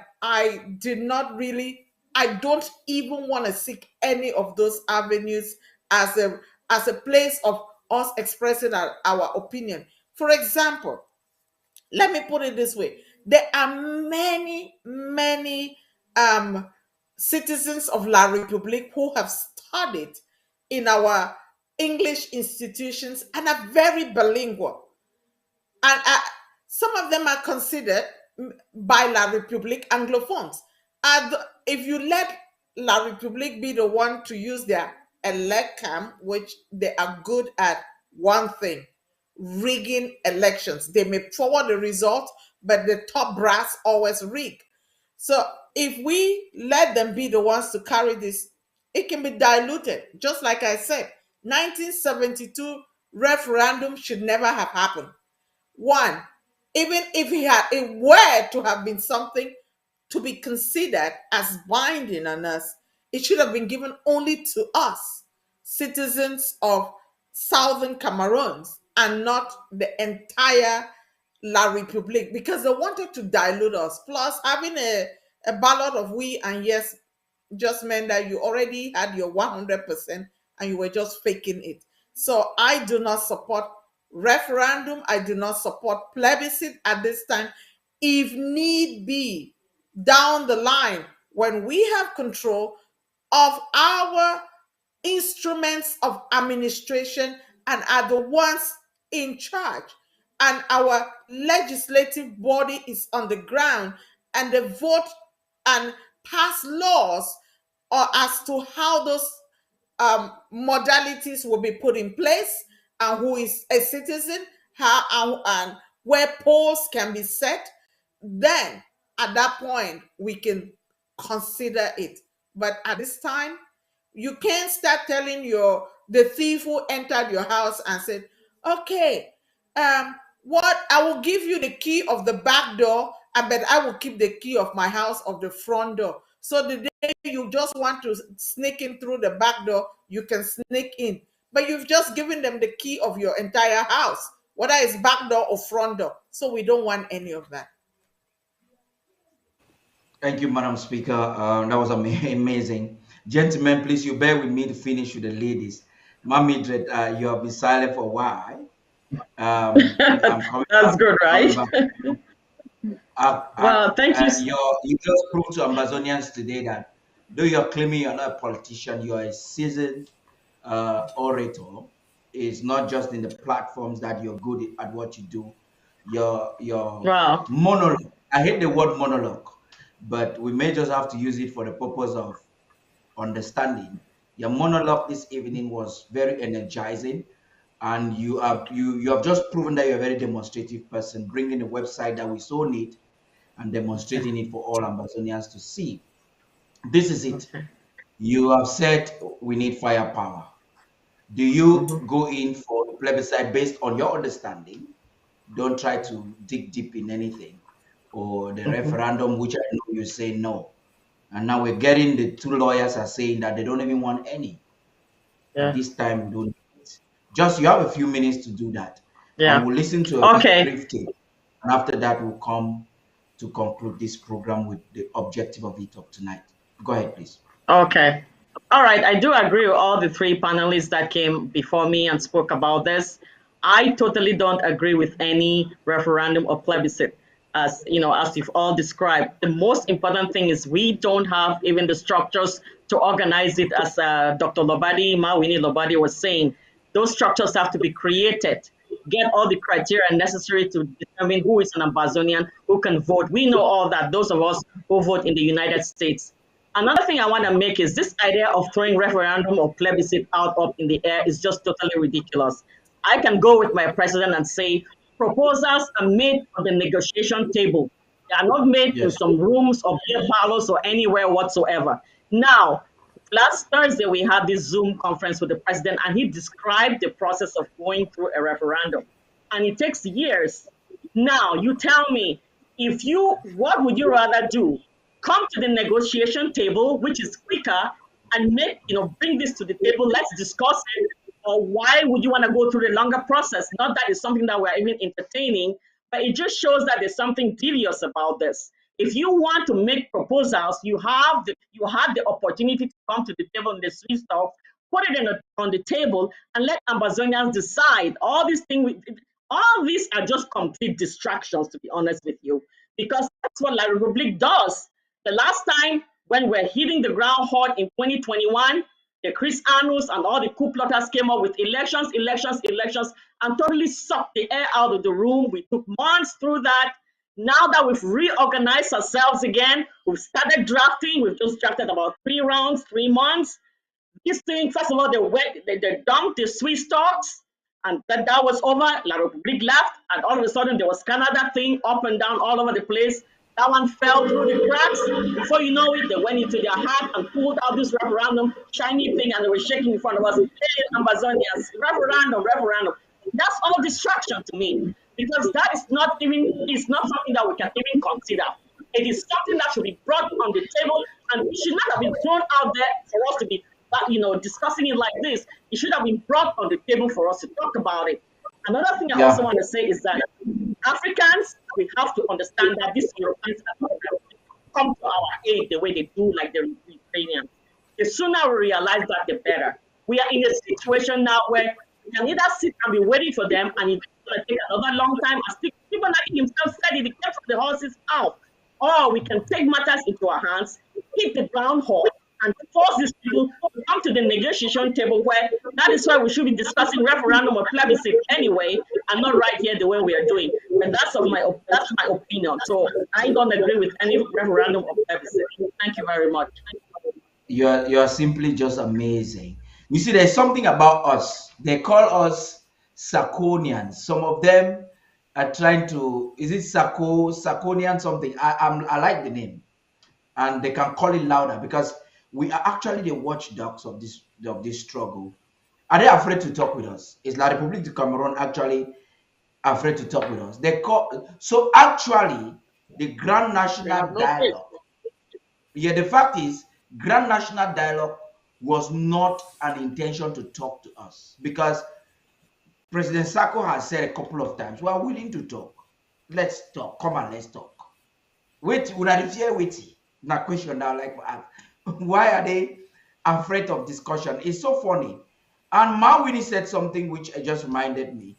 Their intention is not to actually get the diaspora voting. Thibault Nach is saying, let the people on the ground who are facing the brunt of the war decide their future.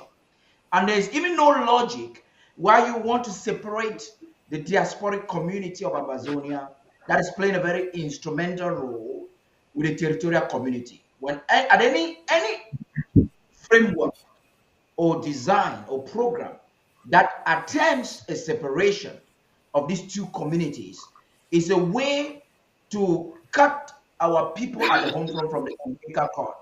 You want a people who have guns on their head to decide their future via a ballot box in a country that has a bad record when it comes to the ballot box. In fact, they know how to do it more than anyone else. So I'm coming now to you, Dr. Fred. You have a very holistic way of going around everything. But a few times I've been able to talk with you. Your ways are kind of unique and strange. What do you think about this whole ballot? Should we choose one and deny the other? Or what do you really think at this particular time? Yes, right now there is no honest institution that is able to carry on such an exercise. If you take the situation of La République du Cameroon, we know that they are plagued with the moral leprosy of falsehood and stealing and embezzlement and bribery and corruption. So La République cannot pretend to do an exercise to determine the will of the people of the Southern Cameroons. You know that after such an outcome, they fabricate the results and then burn the documents so that there's no evidence to show what the people truly intended. So you count them out. If you take the African Union that people talk about, the executive leader of the African Union is the former Prime Minister of Chad, who is controlled by Macron. That is why the African Union is failing. It cannot truly meet the aspirations of Africans across the continent, because this former Prime Minister, who is the Secretary General or whatever you call his title, is controlled by Macron and does whatever Macron says. So you cannot count the African Union. Then if you come down to what is called the United Nations, even Antonio Guterres, you cannot trust him. And I'll give you my reasons, my personal reasons. He was formerly the Prime Minister of Portugal, who eventually mutated into the President of the European Union, from where he moved on to become the Secretary General of the United Nations. And you know that when our problem started, and there were issues in Central African Republic, we saw United Nations tanks moving around Douala. But he went to Central African Republic, and we came after the trip, and we thought he was going to talk to Biya and bring some sense to him. He took his own golden statue, disappeared. We heard nothing. And then later on, when Biya went to France in one of his outings where he met Macron, if you go back to that clip, you will see that Antonio Guterres came out of the French presidency while Macron was receiving Biya, and they took Biya into the French presidency. So the critical question is, you know who France is concerning Ambazonia as regards their use of La République to destroy our people for the purpose of our wealth. So what was Antonio Guterres discussing with the French president in the French presidency in the first place? And what did they both discuss with Biya after they met Biya? And if at all he was an honest broker, why did Biya come back and remain obstinate and continue the destruction of our people? Therefore, Antonio Guterres is not reliable. When this thing started, I wrote letters to some individuals trying to use my own person. I wrote to the American ambassador, Peter, the one who was there before this one, and he replied to me. I wrote a letter to Antonio Guterres. He never even replied. We wrote letters to U.S. senators in our state and Congress people, and all they did was to ask us to give donations for their own elections. They didn't really address the thing. What I'm trying to say is that the United Nations under Antonio Guterres cannot be an honest broker of a true outcome of in this exercise of the sort in the Southern Cameroons or even in Cameroon. The African Union cannot. La République cannot do it. Coming back among us, the people who are gathering in Washington and bragging that they are coming up with something unique called a referendum, they have demonstrated that they are morally unreliable. They have stolen from us, not only our consuls, you would know who I'm talking about here. They have done a lot of terrible things on the ground, killed our people, killed and done a lot of bad things. These cannot be the same people coming to tell you to do an exercise. They are unreliable. Therefore, I don't believe that there is any institution that can carry out such an exercise. I believe that this is something of an internal conviction. At the right time, when that institution in La République called government will be basically pushed out into the dustbin of history, we, the people of Ambazonia, will be able to determine our future. And at that time, we can decide to ask what their opinions are. I don't think at this moment we should go around trying to carry out any such exercise. It's my personal opinion about it. Thank you. That's amazing. We believe that via this unique platform, the voice of Ambazonia, the voice of the people, we are communicating our stance very clearly to all Amazonians. I want us to listen to something. The president always talks in a very simplistic manner, and he explains it like no other. And he's telling our people, do not ever again make the mistake of taking a stance that you have no control over. So after that, we'll come back to conclude this discussion. Fellow Ambazonians, may I give una this advice. Today na 29 of April 2023. I don't come again. Listen to my advice. One day, na so with Dr. Endeli be the talk. Majority of people, they say I come up for the. I remember a story where they be tell we say we go for some province. So make you go explain how the joining this vote, this plebiscite go be. They go waiting for road. They say talk everything where you want talk for here, go back. They reject them. The history no go repeat itself. Now I tell you, Ambazonians, make una no accept a political solution where una no go be in control. Make we no accept a process where we no be in control of the process. If you accept for solve a problem, you get to be part of that solution. Otherwise, the recorder one says surrender. You don't surrender to the enemy. If now the enemy be in charge of the process to solve a problem and you no be there, it means say you don't surrender to the enemy. I don't know how better I fit put am. May we not accept process where it no put we in control so that we know say we'll get a just outcome. May I tell you some story about some prince where he be get some village. That village, it be na a papai village where he be chief for that area. As the papa can die, he want take over. The big chief, some paramount chief come up for some side. They say no. The only way we will go make you chief was say maybe you take over that property, may be your own. Now say we'll get for make agreement. The agreement will go take 10 years from today. The agreement I say we'll go court medicine. If it be say, if within these 10 years you see pussy cat with your eye, you go die. And if you die, that means say that kingdom no be na papa own, I go take her. It go remember under me. The foolish Pekin agree. So that chief, they just go buy a pussy cat them for market. They go buy about 1,000 pussy cat, can't throw them for the whole village. The next 2 days, if you reach 2 days, the prince wake up for morning, one go outside and saw pussy cat the flop. The prince die. That village, it can be slave forever for the other one. How you go accept that kind of process where you no be in control?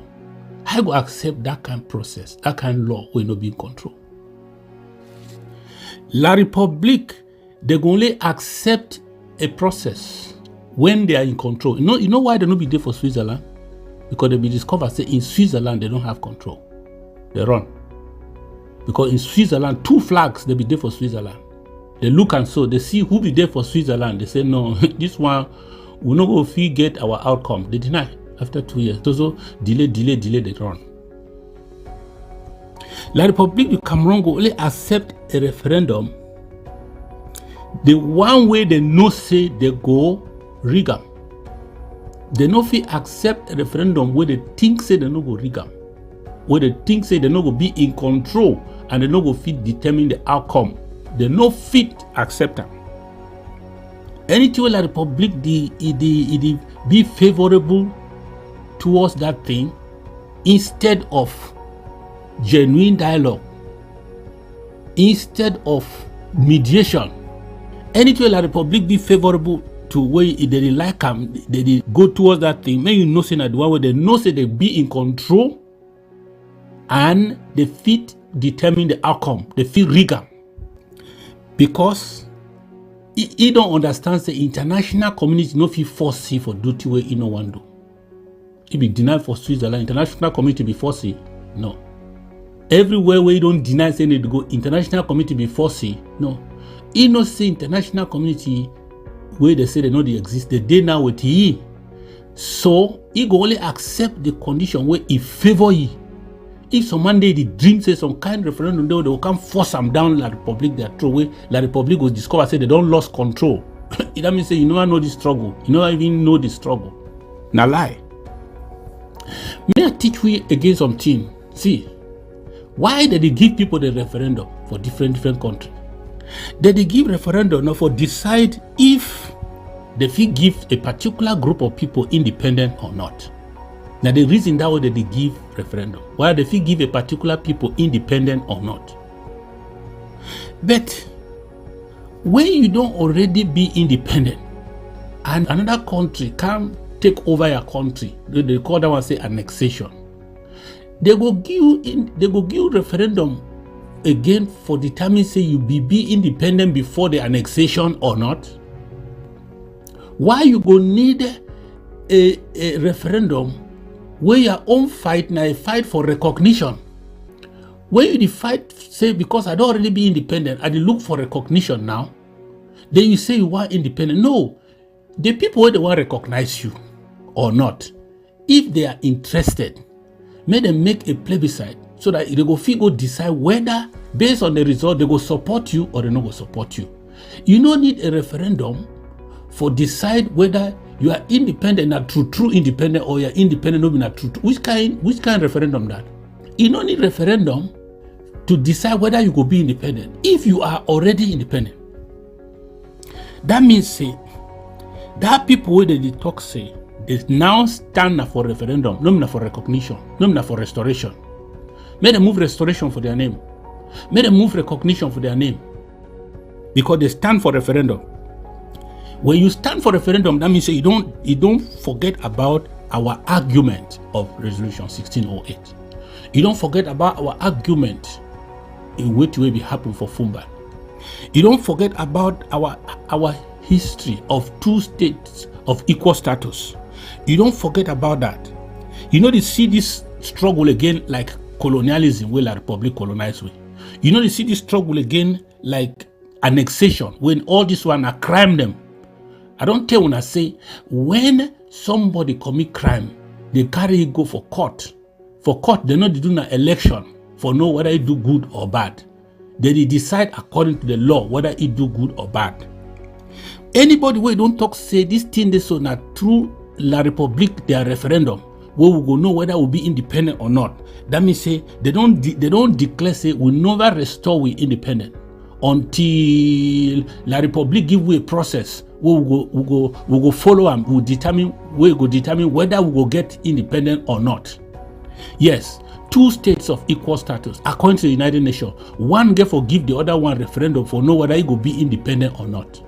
The people then they don't wake up today, they say, maybe we abandon recognition, maybe we abandon fight against colonization and annexation, maybe we abandon the restoration of our independence. That means say they see themselves now as part of La Republique. They be now part of La Republique.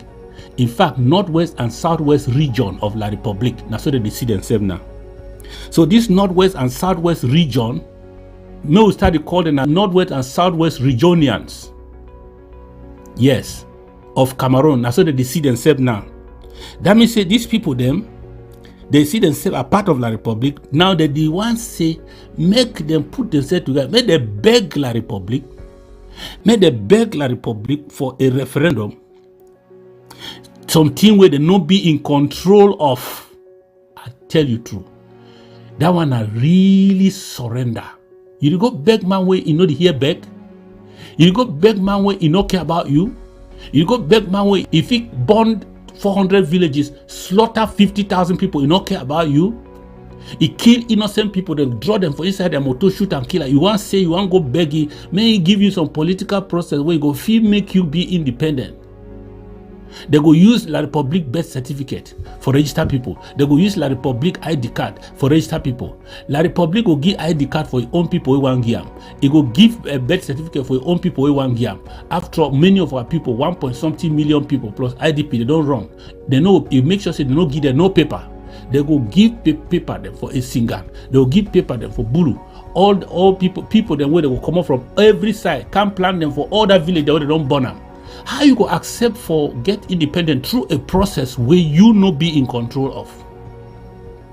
Unless you don't surrender, unless you don't lick pepper. May I show you? You see, say, unless you don't surrender, unless you don't lick pepper. This was an amazing one. I think we're using that as a foundation to get to the next and very important phase of this rendezvous of today. It's ABC Amba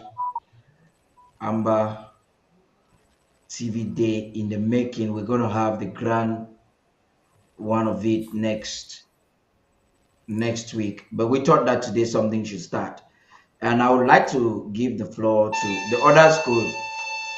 Could be a part of this discussion, but I thought I should give the floor. Yes, Ochiba, you want to make a contribution? Go right ahead. You have a very few moments. We're already 2 hours on, so that we can handle this. Okay, Mr. Director, can you hear me? Very loud and clear. Okay, thank you. I thank my papa and my mommy them what they did for the educated people. I want big people that for back home say we did for war. We know we overspend a lot of time for the educated one every day on top the same thing. At least for today, when I for all really know, say that only the interim government it is stand for this struggle. So all that thing we want to work go left, they look right, all that kind of thing. So when they just just distraction. Now, La Republique and the international community, they want to try to reduce the interim government, all Amazonia, into groups or into leaders and stakeholders. Now, whether you hear they say, 17 leaders, they meet up, the big 4 leaders, then they meet up for Canada, they do so. And then the time to talk, say, now only President Sako, now only Dr. Sako, be beaten. So they try to reduce us into other kind of things. Wait as if IG belongs to Dr. Sako alone. President Sako now for IG, but they want try to make say all leaders and they don't join. Now only Dr. Sako, they want join. They even talk and say na IG, not the join. Because this thing that the completely do. But I want to run and say IG don't really stay the position as a government. And from the lesson we don't learn for the coup plotters and everything them, I would like to say for the county head and the LGA head them for ensure and for tell us that they are not colluding behind the scene with those working in Canada and for referendum. May they come up county by county, LGA by LGA, disclaim, distance themselves from this coup plotter, from everything this coup plotter that they do for it. Otherwise, I will not say they can't talk with us and they go talk with them for back. I want to see their own. Yes, Comrade UN. Comrade UN. 1 second. Yes, now I'll give you the opportunity. You continue. I want to tell you, say, me start with your county, Momo County. That is exactly all of it. And your LGA. Yes, all of it. If you not come out, we, for example, from the LGA chairperson get for come out with document can't talk say we the people don't restore we independence. We stand for the position for the internal government, no referendum in nothing in this. Period. This time several people they go from Canada, people where they call about referendum. Full stop, you full stop. And the first grammar, but then are we the people of Ngi. Exactly, we the people of Ngi. Now again, after the counties and the LGA they do and so because then for example, if they say 17 leaders they go meet. If they say 17 leaders they go meet, we get 61 chairpersons for the LGA they talk. 61 different communique now. We all leadership, expand, it broaden past them. Because they talk with people them. And again for go for the restoration forces. The restoration forces too, they get for Canberra by Barra, they distance themselves from these people because the same people they go for Canada, they call referendum, they all refer say our fighters, referring like say they talk for those fighters. So you for Bui, you from Mogitunja, Manu, everywhere. They will not distance themselves for these big 4 people they go for Canada or these referendum people, they want to denounce them, they always go talk for they say our fighters, the Chris and they say we are fighters, even in General 2 by 2, who said they did. And for you, the AGF fighters, for you, the Sokadef fighters, may one know say a referendum when the one talks, now say when I get for surrender, and when I surrender, when we get independence, when I like that already finished, when I know what will happen for the people for when they make coup d'etat, all those kind of things too. They don't sentence people when they go for DDR, when they catch them for Nigeria, bring up for DDR, sentence them. Even you when you go for DDR center, time don't correct where you get for instead you pray and say me the fight for me the fight and free you because when I be in a market go the way the Republic will kill all of you people. When a family people they hear so that they dead they will be bury one, they will hear say some person if you don't want one and I mean you talk that one. So Amazonia, may we stand up, we stand up and we get free. Well, of course, how many years they work for fight IG? They fight IG. They say we don't get money, we don't get this, we don't get this. Yes, we don't. Yeah, they are the ones saying we are not coming to the table. So we are going to go there. Let the Republic withdraw to have boundaries as achieved by the day of independence. No referendum, no plebiscite, nothing. May they go for their country. Thank you. Thank you very much, my brother. That was amazing. And the message is loud and clear. You heard it from different microphones.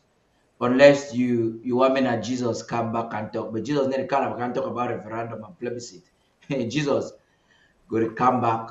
Now can carry we go. Okay. We're getting now to Amazonia Broadcasting Corporation. When I see the importance of this TV, we're here just to lay out the plan that ABC is planning. We're having an ABC day coming up. And like I said, we're going to launch the rapper on that day. We're also going to do a couple of things on that same day. the importance of this TV is what we want to talk about. Maybe I should give the microphone to the ladies first. They will talk interchangeably. We'll come to the president of the patrons, Dr. Fred Lobati, and then we'll have the barristers react, and we'll lay down the program for next week and how every Ambazonian, it is a global event and a national event, very important event, and would like every Ambazonian to participate. Let me start with you. Every Dr. Body called. Let me start with you, Mommy. Go right ahead. The Okay, floor is all right. Okay, thank yeah, you put so it up. much, Paddy. Before I Put it- start, first of all, I want to thank you. I want to thank SOS Mongwa. I want to thank Ma, Emma, and Deli. I want to thank the presenters, Star Smart and Onye on the Undaunted News, and all your staff at ABC Amba TV for the amazing work you've done to elevate ABC TV from where it was when you guys took over to where it is now. I mean, nobody can underestimate the power of communication, especially TV. Without this TV, I don't think the struggle will be where it is now. With all the coup plotting, the misinformation, disinformation. I remember how you started with Chris Arnold, all the stories he was going out there and telling. You brought Ma Irene on there to debunk all those stories, and you did a lot more. That helped a lot, and it is just to show how powerful we need that this television is. It is the voice of Ambazonia. It is the voice of the people. This is where we tell real story for Ambazonia, and it is absolutely necessary that we keep this television. We have La Republique that has about, I know they have CRTV, they have Equinox. This one is the only television I can speak honestly that speaks for Ambazonia. It tells the true story of our struggle, and it also gives voices for people to come and express themselves. This is where we debunk all those lies that are being told out there. We bring people, we have great panelists, great legal minds that come here. We have Pastor Commando in the morning with our Amba history. We also have Pastor Victor Mba with Liberation Hour. We have Barrister Mpeseha with our Amba history. We have all these shows that have educated a lot of Ambazonians. I personally, I can speak for myself that I am not ashamed to admit that I learned Ambazonian history from ABC Amba TV. I knew nothing about what it really was when I was in school, because I remember there was this funny Cameroon history book that we were reading in Form 1, Form 2. I don't think I even read all of it because it was so complex, all these party names, but it had nothing to do with Ambazonia. So when I started watching ABC Amba TV, I learned so much about our history that I was so amazed. So this TV is the mouthpiece of Ambazonia, and it's very important that our people come and support it and keep it going, because that is what's actually helping to spread the word out there about Ambazonia and telling our story to the world. Thank you, Paddy. Thank you. That was amazing. Malubati, go right ahead. I don't think that this one a question session. This is a discussion phase of it. So, floor is yours. If I see the need to ask questions, I will not hesitate anyway. Thank you, Paddy. Thank you, Ma, Emma, and all the staff, Secretary Mungwa, our fine ladies handling Undaunted News, all those who host different programs on ABC, and we are praying more programs would come up. But more programs cannot come up on ABC if we do not support the ABC and volunteer to even be host and take care of some of the programs on ABC. I want to emphasize here the importance, and then I would bring it down to why we must support ABC. ABC and the TV and all the affiliated platforms, be it Facebook, YouTube, and Twitter, and all the other ones that I may not even be familiar with. It's a tool, but it's a very important tool. I think it's a tool that is even more powerful than the gun and the barrel. Why do I say this? If you can transform the mind of a person, then you can get more out of that person than if you just put a gun in somebody's hand and say, shoot, kill, this. But once people begin to understand that we are fighting a battle, one, the battle is first of all education. We were never taught Ambazonia history or Southern Cameroon history. If I tell you what I knew about our history, oh, we were two countries, this and that, and German, and blah, blah, blah, and we came back. Some little, it was even civics that they kind of put that patch that was not even really working. When the struggle started, I went and delved deeper. I listened to some of um, from Gojidinka's, all his videos that were put out. I read things that were on the United Nations archives to start digging, and then knowing that some of this, I said, oh, is this what it was? Is this what it is? So that helped me. But here's what I'm saying.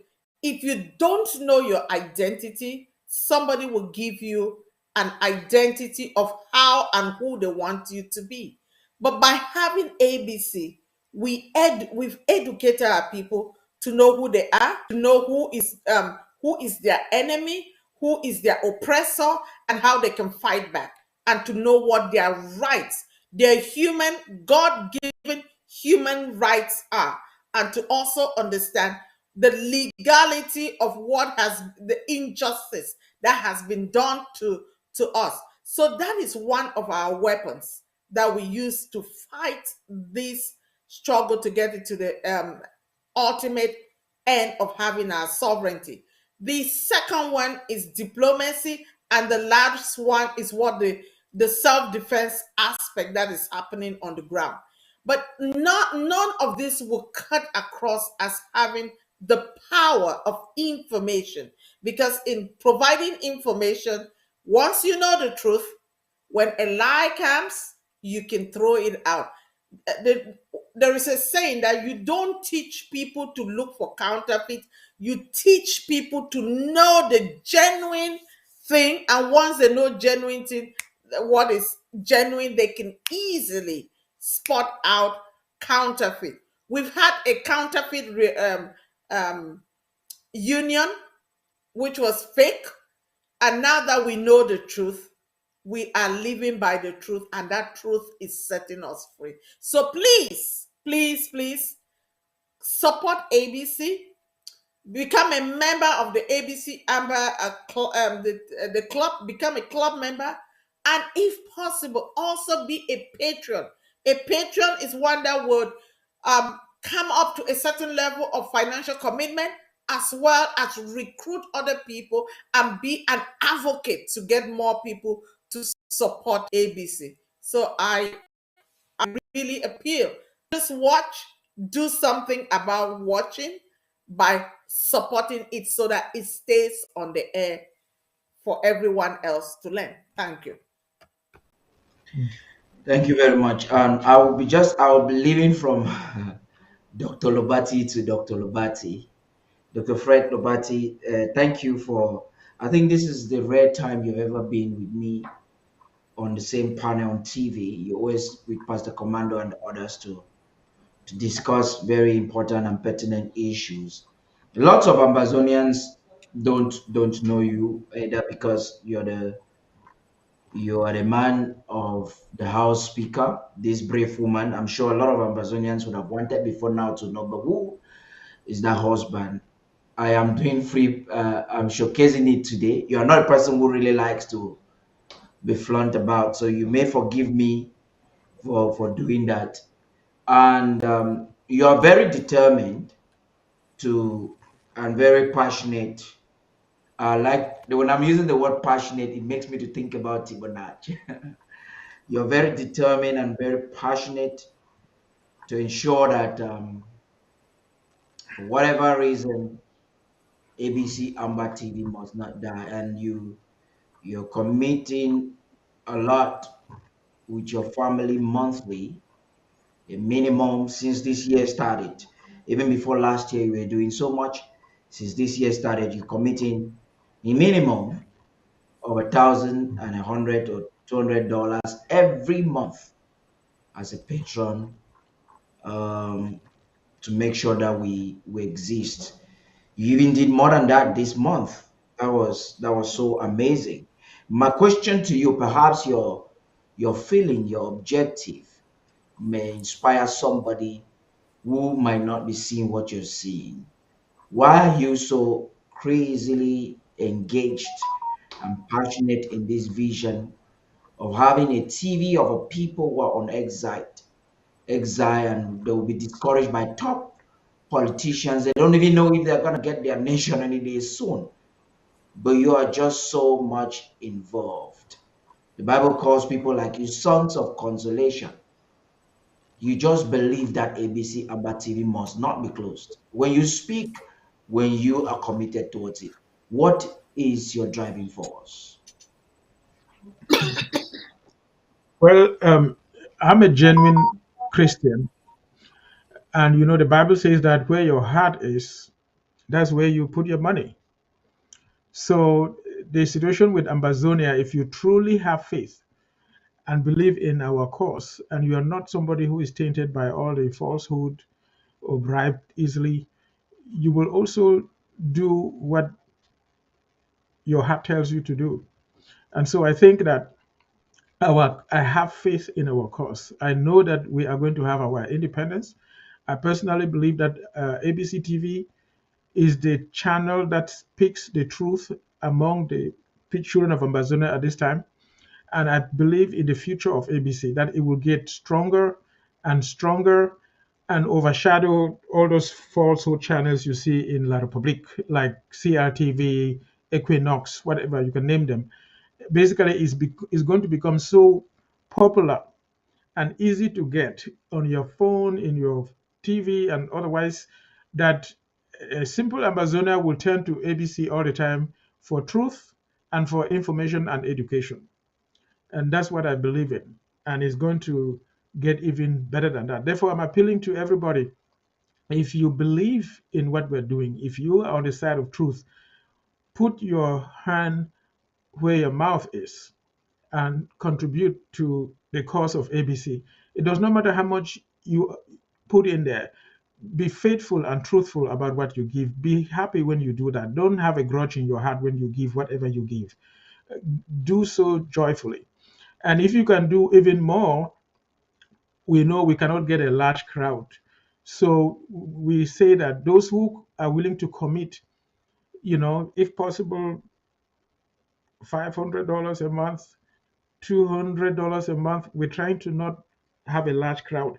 Then we meet regularly and review and know what is truly going on with ABC and have an influence over what is going on with ABC because we know the details. So I will appeal to more and more people to contribute regularly, monthly, and join the group of the patrons. I think we're about 10 right now, at least 10, and growing. So I will be counting on more and more people to join us, and we'll have a wonderful time. Our discussions are usually very fruitful, and ABC has been able to pay its bill so far and will continually pay its bill and expand further and further. We have been able to, you notice that there have been some programs in ABC where people expressed opinions that caused a group of others to be unhappy.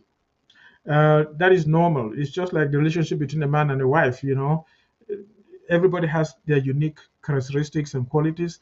So you may not necessarily articulate exactly how the other does. It does not mean you have to fight.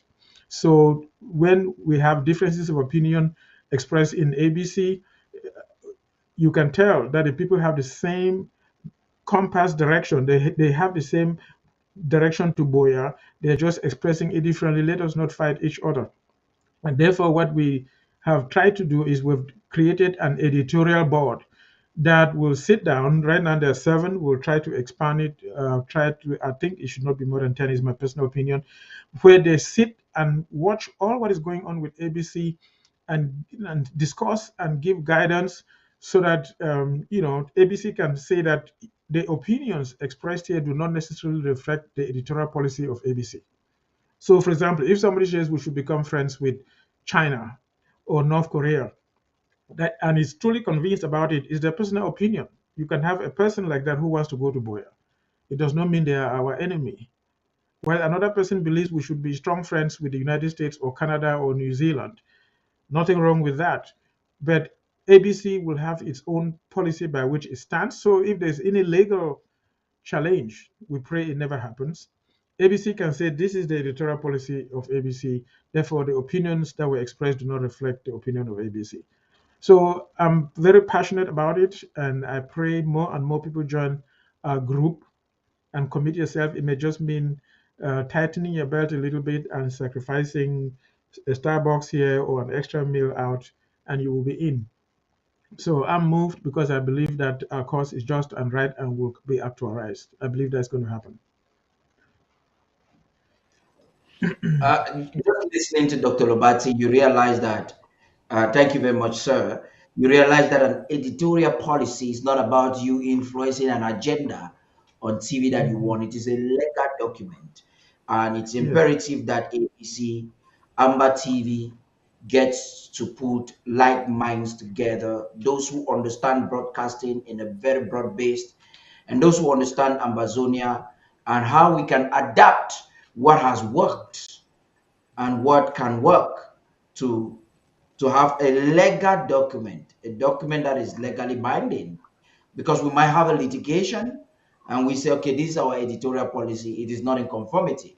So we want people who will definitely not come to push an agenda, what I want, because what you may want may really not be legal and may not necessarily be correct. It may just be something you are scooming from the realms of your emotions and or ego.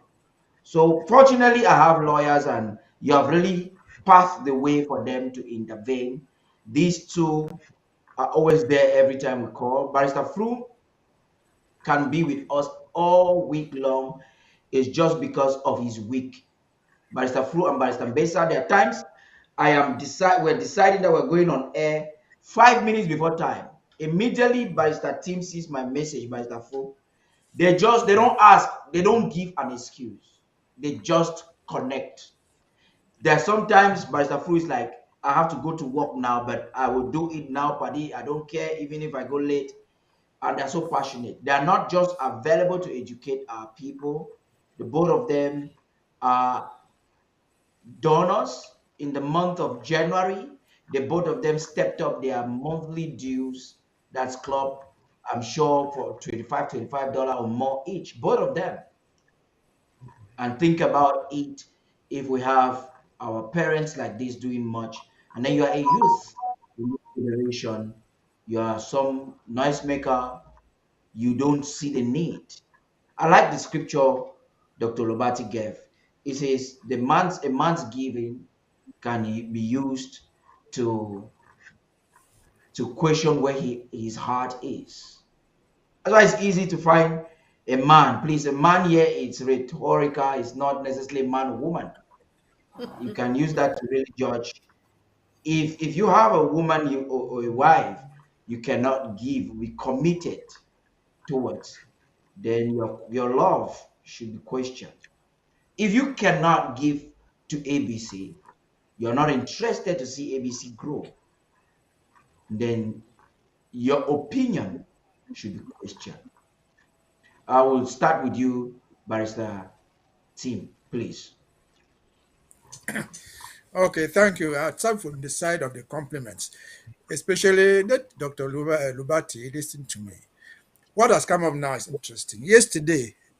Yesterday afternoon or morning, I called Madame Lubati before they came on Horizon.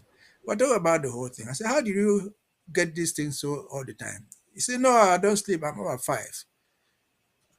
And I do all this. I said, joking. I said, what does your husband do? He lets you get out at 5? He said, well, my husband wakes up, doesn't even sleep. This is part of him. And so it has been rare. I don't know where there are others. We have not found in this revolution a man and his wife so committed, not just financially, but coming to expose themselves publicly on this ABC and plead our cause to the world. So, Dr. Lubati, thank you very much. Madame Lubati, thank that couple. We think that you are a blessing to this struggle. Come to ABC. Before ABC, there was something they call SCBC or something. That was the beginning. It didn't meet the goals, and now we are with ABC. I wonder if there's anybody who would say that ABC is not the best that we've had since 1961. It is the best. And for people who do not know, the teaching of Cameroon history is officially banned in Cameroon. You are not allowed to teach that history until 1994, and you're all allowed to teach part of it. That's why Agwambala put out something and he was dismissed from the university for mentioning something Ambazonia. That's why today, as we speak, the government has appointed 100 francophones and their surrogates to rewrite the history of Cameroon, to write the history of their taste. And so I had the opportunity to talk to one of those historians writing. I said, where in the world, in the UN records, have you ever found the word reunification instead of unification? And I asked him whether reunification or unification will appear in the history book. And he laughed and said, well, your questions are too tricky. And so this ABC is doing so much educationally. Our friends who are out here, who are in Cameroon teachers in high schools, and they left the country because they were being haunted for teaching Southern Cameroon history, as they called it at the time. They were driven out. They came here on asylum, escaping for teaching Southern Cameroon history. They are still here. And so this ABC is doing too much. Take away the history, the religious part of it. Most of us at this age, Dr. Lobati knows, we all went to mission schools, went to religious schools. But for those religious schools, we will not be where we are. And so this ABC is doing everything that we really need. In fact, I can tell you, most Ambazonians watch it. But so many La Republic citizens in Cameroon, French Cameroon, they watch us. They are amazed by what they see on ABC. But in this modern world, 2023, nothing goes for nothing. Nothing is free. ABC costs money. When you hear us talking about a stolen console, it's not a wire. It's something we bought with money. When we come and sit here, all this software that we put there into the machines for you to listen is paid for. It's money. And so we have already said it, many people have said it. If you don't have $1,000, if you don't have 5,000, at least you have the widow's mite. The widow's mite is very, very important. If you don't even have the widow's mite, at least join us in the prayers. So let us all be on board. And I'm sure all of us can be on board, even with our widow's mite. They say a drop by drop makes the ocean. If everybody came in with $5 only, we'll make 1,000 within hours. So ABC has come to stay. Luckily, we are not in Cameroon, where something called a regulatory instrument will come and shut us down. We're in the free world. We have this freedom of speech. We speak here. We disagree. We don't have this anywhere in Cameroon without being sanctioned. So again, ABC is us. We are ABC. ABC will not survive without us. We will not survive without ABC. Thank you. Let everybody come on board. And Master and Mrs. Lobati, again, thank you very much. Congratulations. We hope God will help you, give you a longer life, and what you are doing to promote this cause should be emulated by other families. Thank you very much. I just like that line. ABC Amba TV is us. We are ABC Amba TV. We the people. Thank you very much. Barrister Fru, please. Yeah, There was buddy, no better way to very much. usher you in. That was a Thank you very much. Magalorism that they used to usher you in. Okay. Thank you very much. I like to associate myself with the previous speakers, and I am very proud of ABC. ABC is the people's television, and I tell you, when ABC started, Mr. Chris Anu was Secretary of State and Anchorman. He personalized ABC. ABC did not have an editorial policy. Now I can proudly say ABC has an editorial policy now. It's run in a way that nobody will steal a console anymore. It is run by professionals. And I'm so happy that I'm meeting my brother and countryman, Dr. Lobati, that I don't know. I am a Mancon boy from Mancon, and I think he's from Malat Mancon.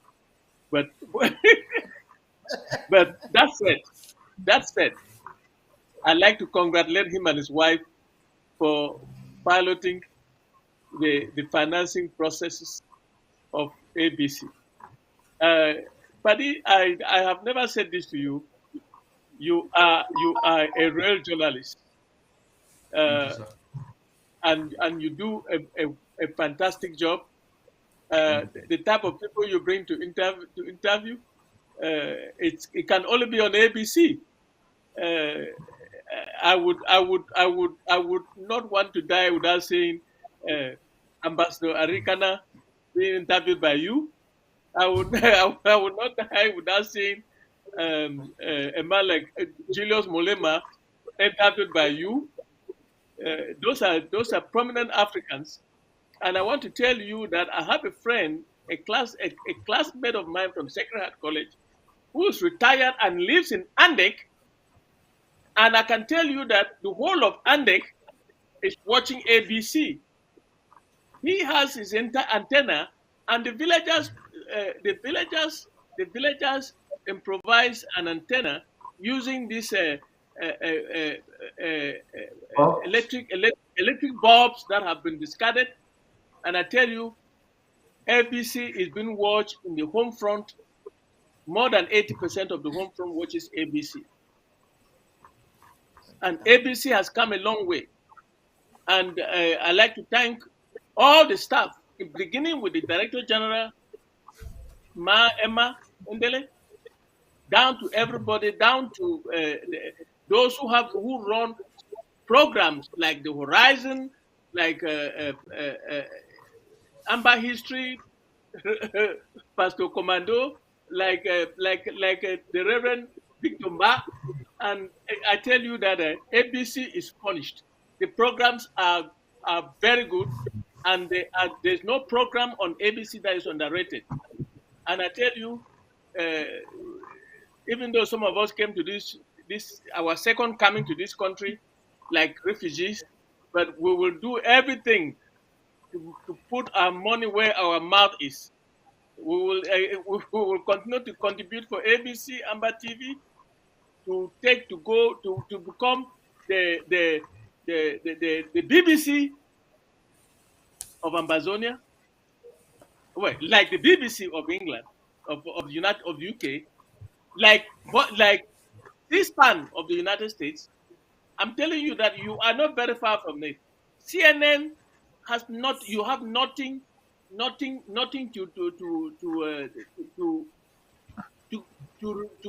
compare yourself with CNN, because you are running around the same. If you look at the viewership of ABC on the African continent, and you look at CNN, you are competing very fairly. And I'm telling you that all those your girls from Nigeria that you recruited in, they are doing a fantastic job. I tell you, ABC now is a teamwork. It's no longer a one-person thing like Mr. Chris Arno did it at the time ABC was still growing. So, and I must say that the coup plotting has helped to turn ABC around to where it is now. And to finish, I'd like to thank everybody who is on this panel. I have been on this panel with Barrister Tim and Barrister Ghana and the others, because we like to make sure that our people get the message. This is a revolutionary TV, and this is the modern world. In the times of the other revolutions, you didn't have this kind of facilities. Take the Palestinians; they didn't have a means to communicate like we are doing now on ABC. I want to say that after the interim government, the foreign affairs, our restoration forces, ABC covers all of us and gives the message of the revolution to our people. I have people in Bamenda who will not sleep without watching ABC to get what is happening in Ambazonia.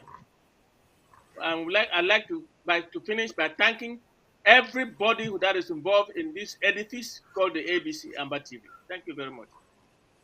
Thank you very much, Barrister Fru. I'm going to conclude with the ladies, just to give a testimony. On Thursday, when the president, we promised to bring that message to you, when the president was addressing the people during the town hall, I just kept on having phone calls from Yaoundé, from Bamenda, all across.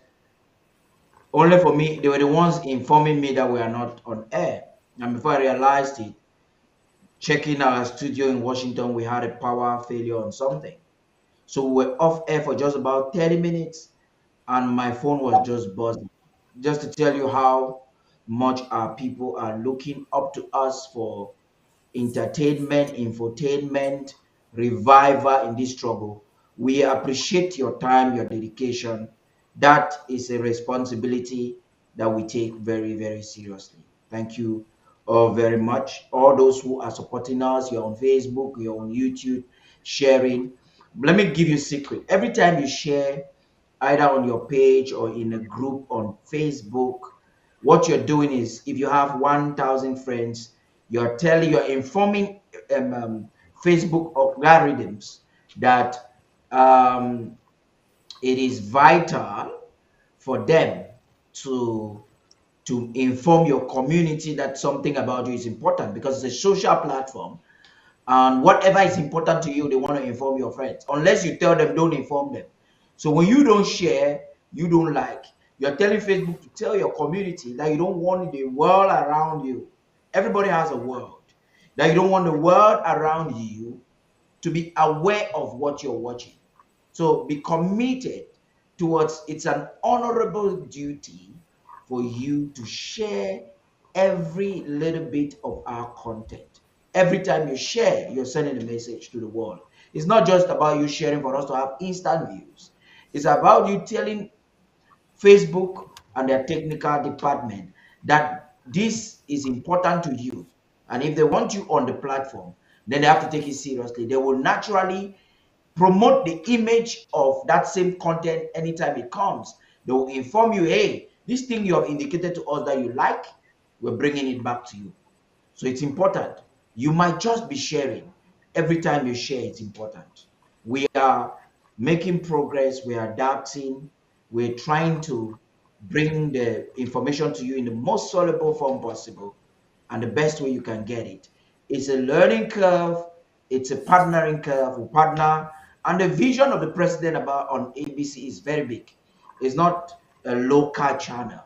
Wipe it off your mind. The vision of the president, I will present his speech to you 3 years ago. I'm trying to still find out. I would have gotten his speech in 2019 when he spoke about ABC. His speech in 2018, I'm going to have it on Saturday. You guys will listen to it. When he spoke about the importance of SCBC. At that time, President Sako was giving 14,000 US dollars. It is not now that ABC is raising money for themselves. The central government was funding SCBC monthly with 14,000 US dollars. At that time, they had just 2 staffs. The one technician that was in South Africa that was being paid, and then the rest of it, they claimed that it was going for satellite. So these are, I'm going to look for you understand the president's mindset when it comes to the importance of the media. is just exceptional. He said it categorically that at one time he told those scoopers in South Africa he's not going to allow Ambazonians for no reason, irrespective of anything, for you to allow for Ambazonia to go off air even for 1 minute. The day the interim government divorced with SCBC, that same day, the president, in fact, the leadership of this government, the interim government got committed on that same day to ensure that you had this platform. They were committed unwaveringly. I was still in Yaoundé when this project of ABC, I have opportunity on Saturday to share the depth of the story, how ABC came about. The idea that Chris Arnold started ABC is a lie, is a fallacy. In fact, he was the fourth technician that came in after all the other technicians could not succeed. We had Dexter Brain, he could actually do the job, but he was busy. He has his private things, and that's it. A lot of Amazonians have their things they want to do. You can't stop them. So he could not commit his time to get the TV running. Even though the government was willing to meet up at certain point. You can't even pay a technician in the United States to run ABC now. The budget is high. It was when Dexter Brain could not do it as a last person, not because he was not willing, but because of the time and the cost that it went into Chris Arnold's apartment before it moved into that apartment into a rented studio. So it's a journey. We've gone through a lot, and it is a journey that will only end with victory. So I'm coming to you, Ma, me, and Ma. Both of you will just conclude on this, and that will be the end of tonight's discussion. You know, there are mechanisms. There are a few people who have already started donating ahead of ABC Amba TV Day. Lots of activities will be taking place. I'm going to tell you when I'm done with the panelists here. I'll take just 5 minutes of your time to explain again for those who did not watch us when we started.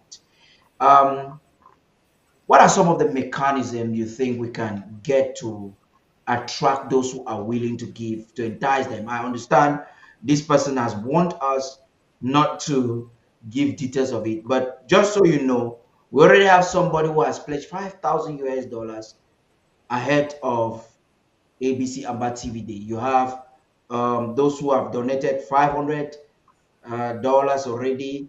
I can't call their name. It's the person is from Africa. In one country in Africa, he has already paid the $500. You have those who are already giving 100 and 200, and people are already donating. We want to say that you can start donating today ahead of ABC Amba TV Day. Lots of things for us to do, and all of these things will cost money. And one of them is being able to create new platforms that will have the beautiful speeches of the president and the beautiful things that Ambazonians say. We want to create new avenues where these people can be there. I'll explain to you, like Roku. Roku helps you, is a pathway you can easily get into Amazon Prime and Netflix. And that is what a majority of households in America are watching in Netflix. And we have to get through. First of all, our quality has to be seasoned, and then our consistency, and we must need a lot of money to get. And now we are building an app. In 2020, I realized there was a purported app that was built. When I went to that app, at the time, Lady Casey was director of ABC Amba TV. I went to that app, and I saw the name of Chris Arnold in the app. I'm like, this is ABC. Why is his name? What is that? And nobody could answer the question at that time. I was disturbed about it. So I tried to talk with him. He was not willing to open.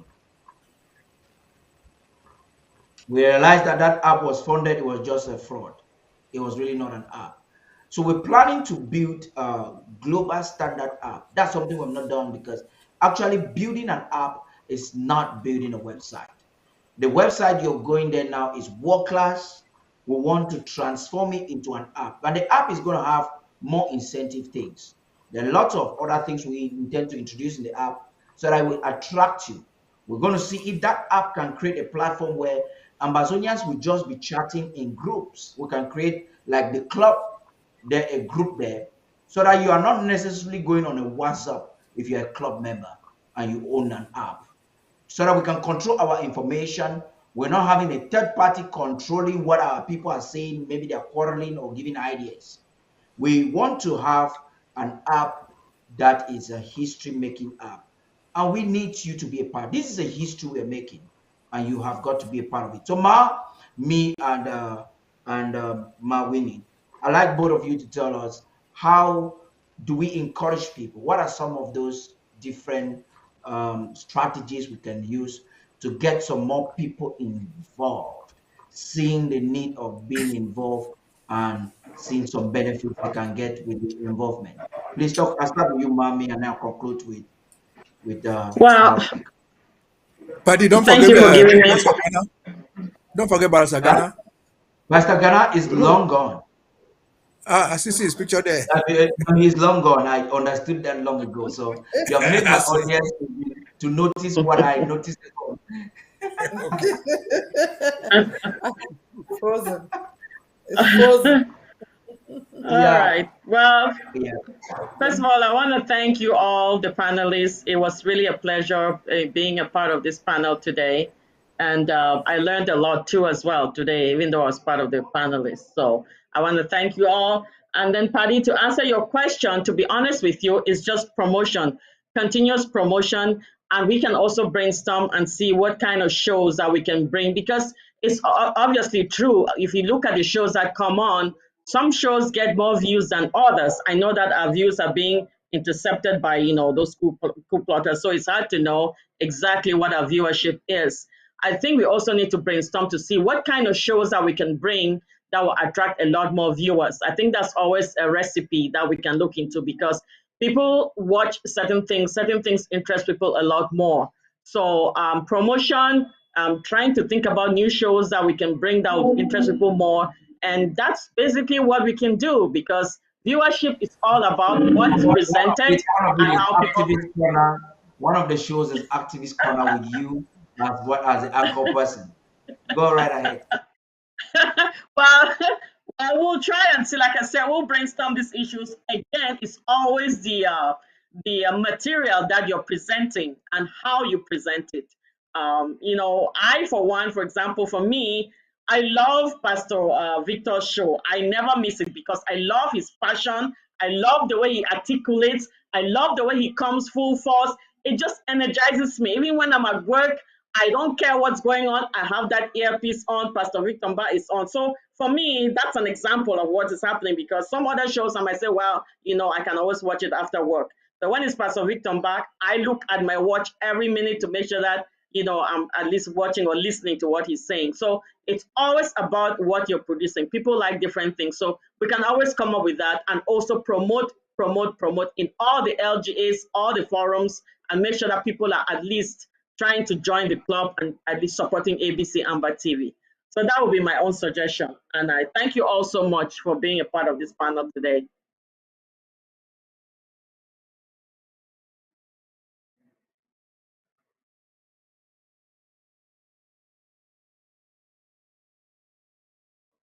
Can you hear me? Paddy. You made Can it you very hear short. me? I can hear you. Well, I've told you, Paddy, I don't talk too much. I just hit my point and stop. Maybe that's part of the appeal, because when you start rambling, sometimes, you lose people's interest. Just say what you want to say, make it vibrant, make it powerful, and end the show there. That's how we want to see Activist Corner, the vibrant lady, the Ochibas and the War Childs and everybody. It's time for you guys to hit the rings and get going. Yes, Malobati, please. Yes, Paddy, there's so many different things we can do. Programming, increase of programming and exciting programs are definitely what keeps your audience captivated. There are some programs that you and I have spoken in the background that will be like the equivalent of C-SPAN 102, We've talked about that. For those of you who are in the US, if you understand what C-SPAN is, C-SPAN is where you hear there is um, Congress, the lower house, and Senate, the upper house of the US legislative branch that is being broadcasted as activities are taking place on the floor. So we're planning on having some educational programs to teach our people and to educate our people and tell them how the house functions and what they are doing and how the government is going. But there's something else, Paddy, that I think we need to consider this, and ABC management needs to consider. We need an ABC store. A store, I mean, this will be a virtual store where we can promote some of the things that we have. There are some slogans. You just may, I think Barista Tim gave a slogan that you just put out. You in your creativity, as in your creative mind, can design something and we can put them on mugs, t-shirts, and help get some of those out there through an ABC store or Just so marketing. I'm not cutting you short, we actually already have an ABC store. We have the business plan. We're already communicating. You know, if you've known the way I work, I like division of labor. I don't like to interfere. Like before, our brother Claude was unfortunately taken away. There are things I'm doing now I was not doing it. I was never coming Shared to you it the on television. On to television. seek to seek for funding. I never did it. I never held meetings with you. I call you The back. only I time beg. you see me in a board meeting is when I come to give a report. I never would want to even know what is happening with management. But you see, the absence of Comrade Claude was really it had a lot of impact on us. This is sometimes until somebody's absent, you don't really know how important that person was. He was a giant. I speak with Claude every day in the morning, afternoon, evening. He was that kind of a person. When I communicate something with him like a vision, he understands. It's like he's just running with it. When I consult with the people we're working with, so he had already designed a business plan for the store. If you go to the website, we have the marketplace for the store. It was just left for us to now kickstart the business of it. And we have to rethink it again and see how to execute it. So just to let you know, we had a perfect business plan that was already in place. Even the app, I'm sure if he was here by now, we would have bared the app already because he knew and understood the stakes involved. He is, first of all, a technician in that direction. He studied some of the IT stuff, so he knew how to go about them. That notwithstanding, we still have a great team.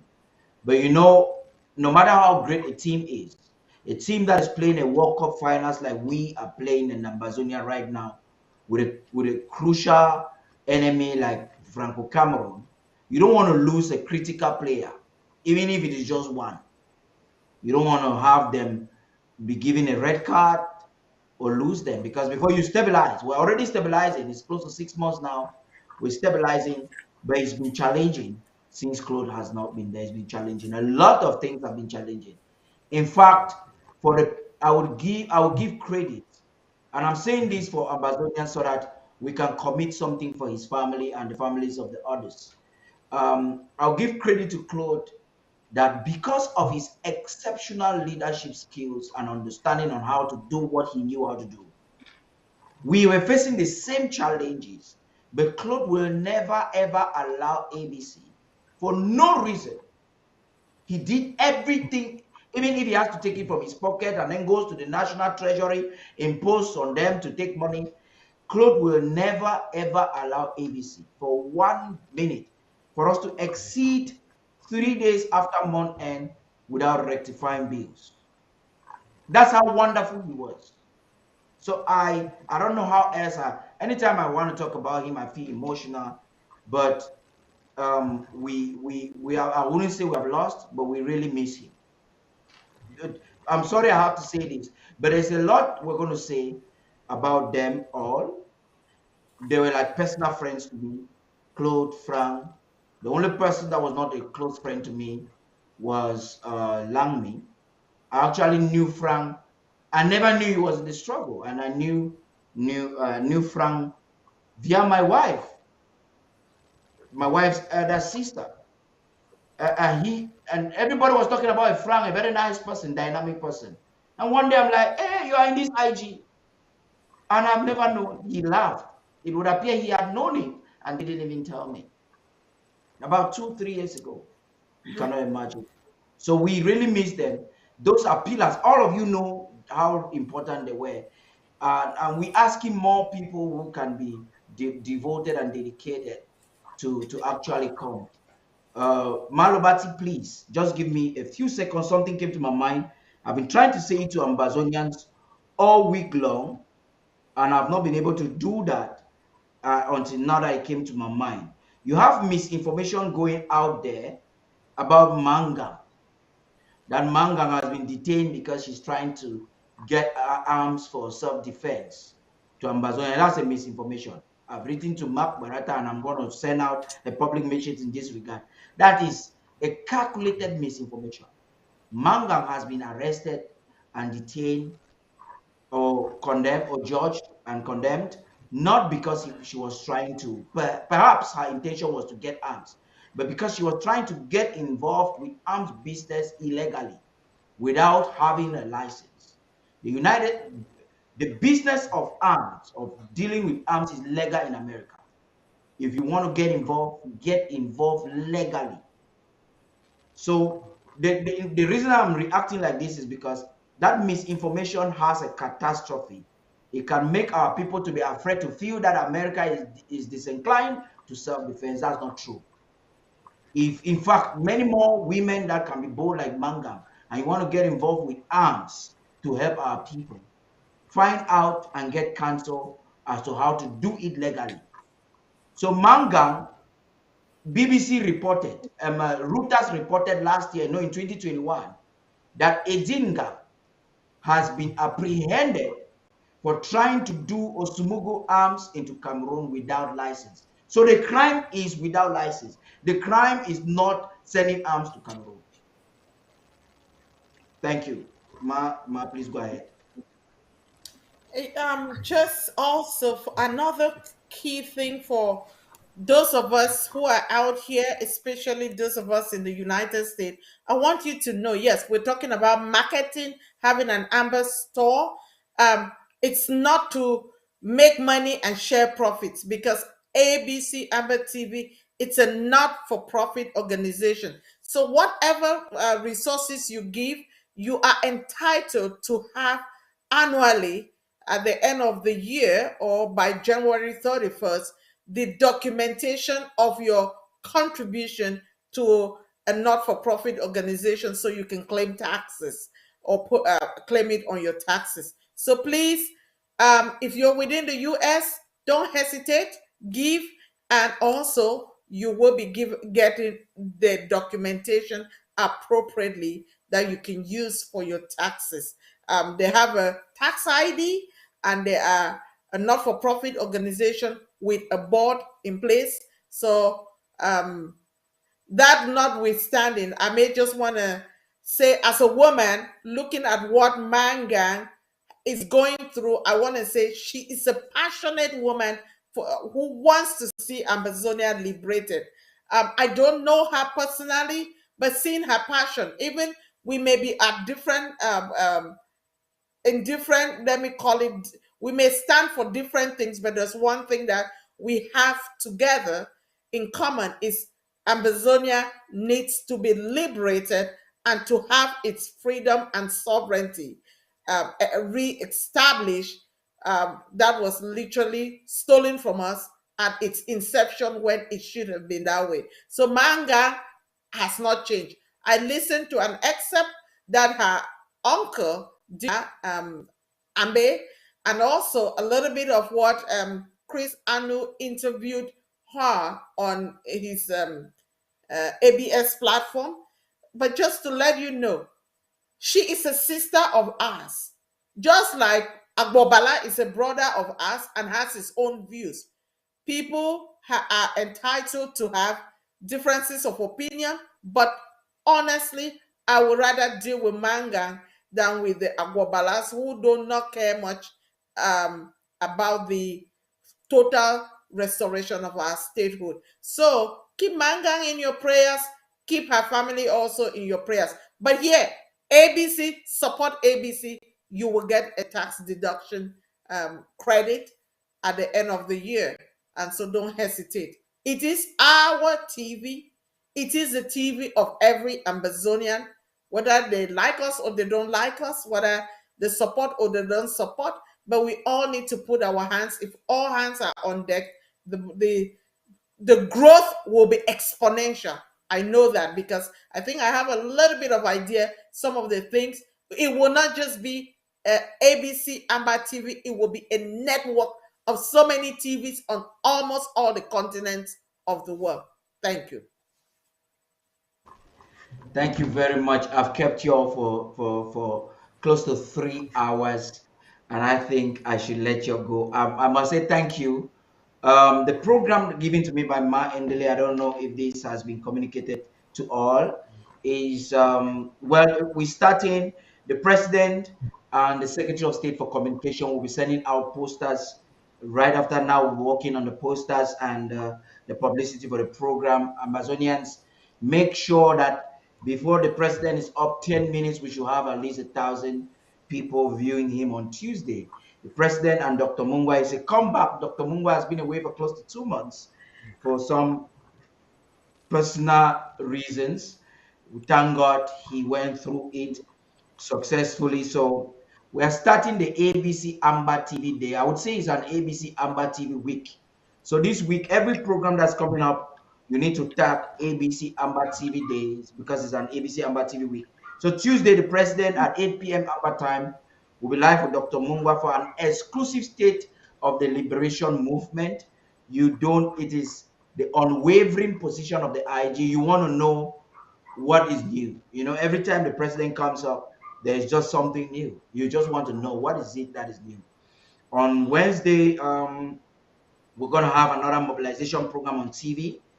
On Thursday, we're starting the county tour. ABC Amba Television will be starting the county tour on Thursday into Friday, and then on Saturday is the big day.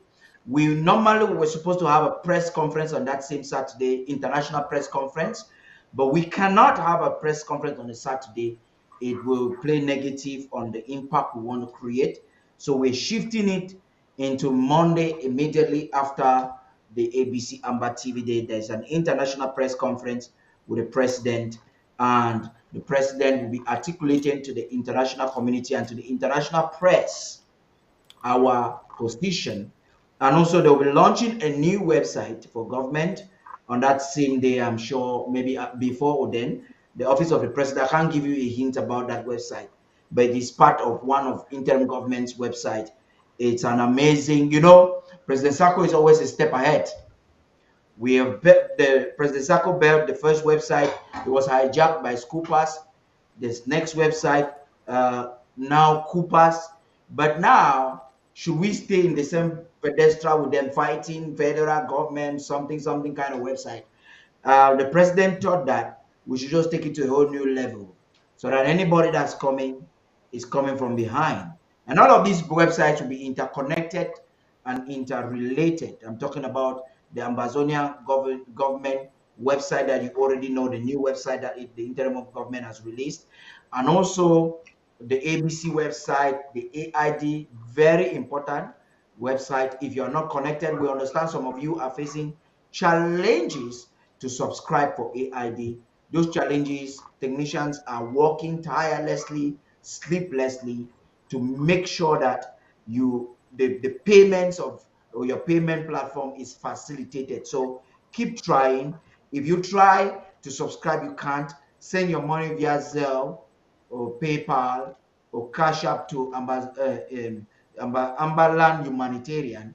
They will indicate so that they know that, okay, you couldn't do it. Don't keep the money because you couldn't subscribe.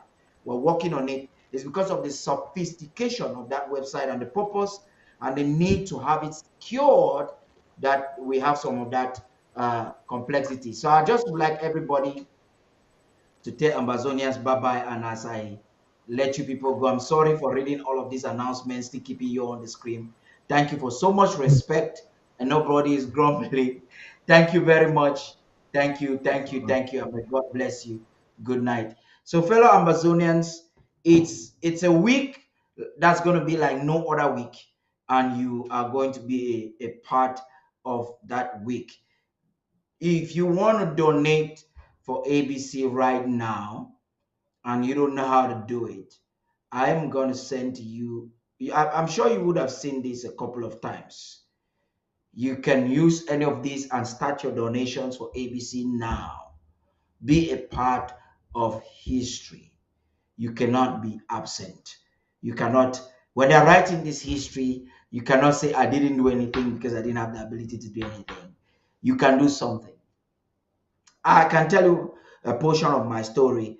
While I was hearing the Cameroons in Yaoundé, I look at what they're doing for Sisiko. I really didn't like it. I was not even in the communications department at that time. Lady Casey, who was my friend, she was the rare people who knew me within the communications department. I'm talking from 2017 during governing council.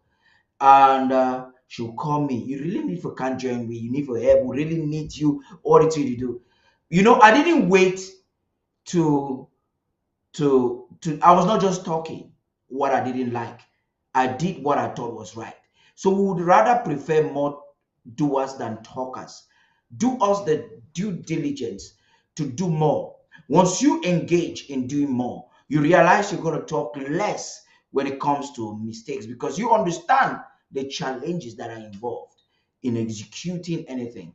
Those who spend more time, you cannot be a member of government or within government or an activist for government and you are a social critic. It's an apology for you to take that position. A social critic is somebody who sees everything wrong in anything, everything. In fact, he always sees something wrong in everything. Now, even when you're right, people don't even want to listen.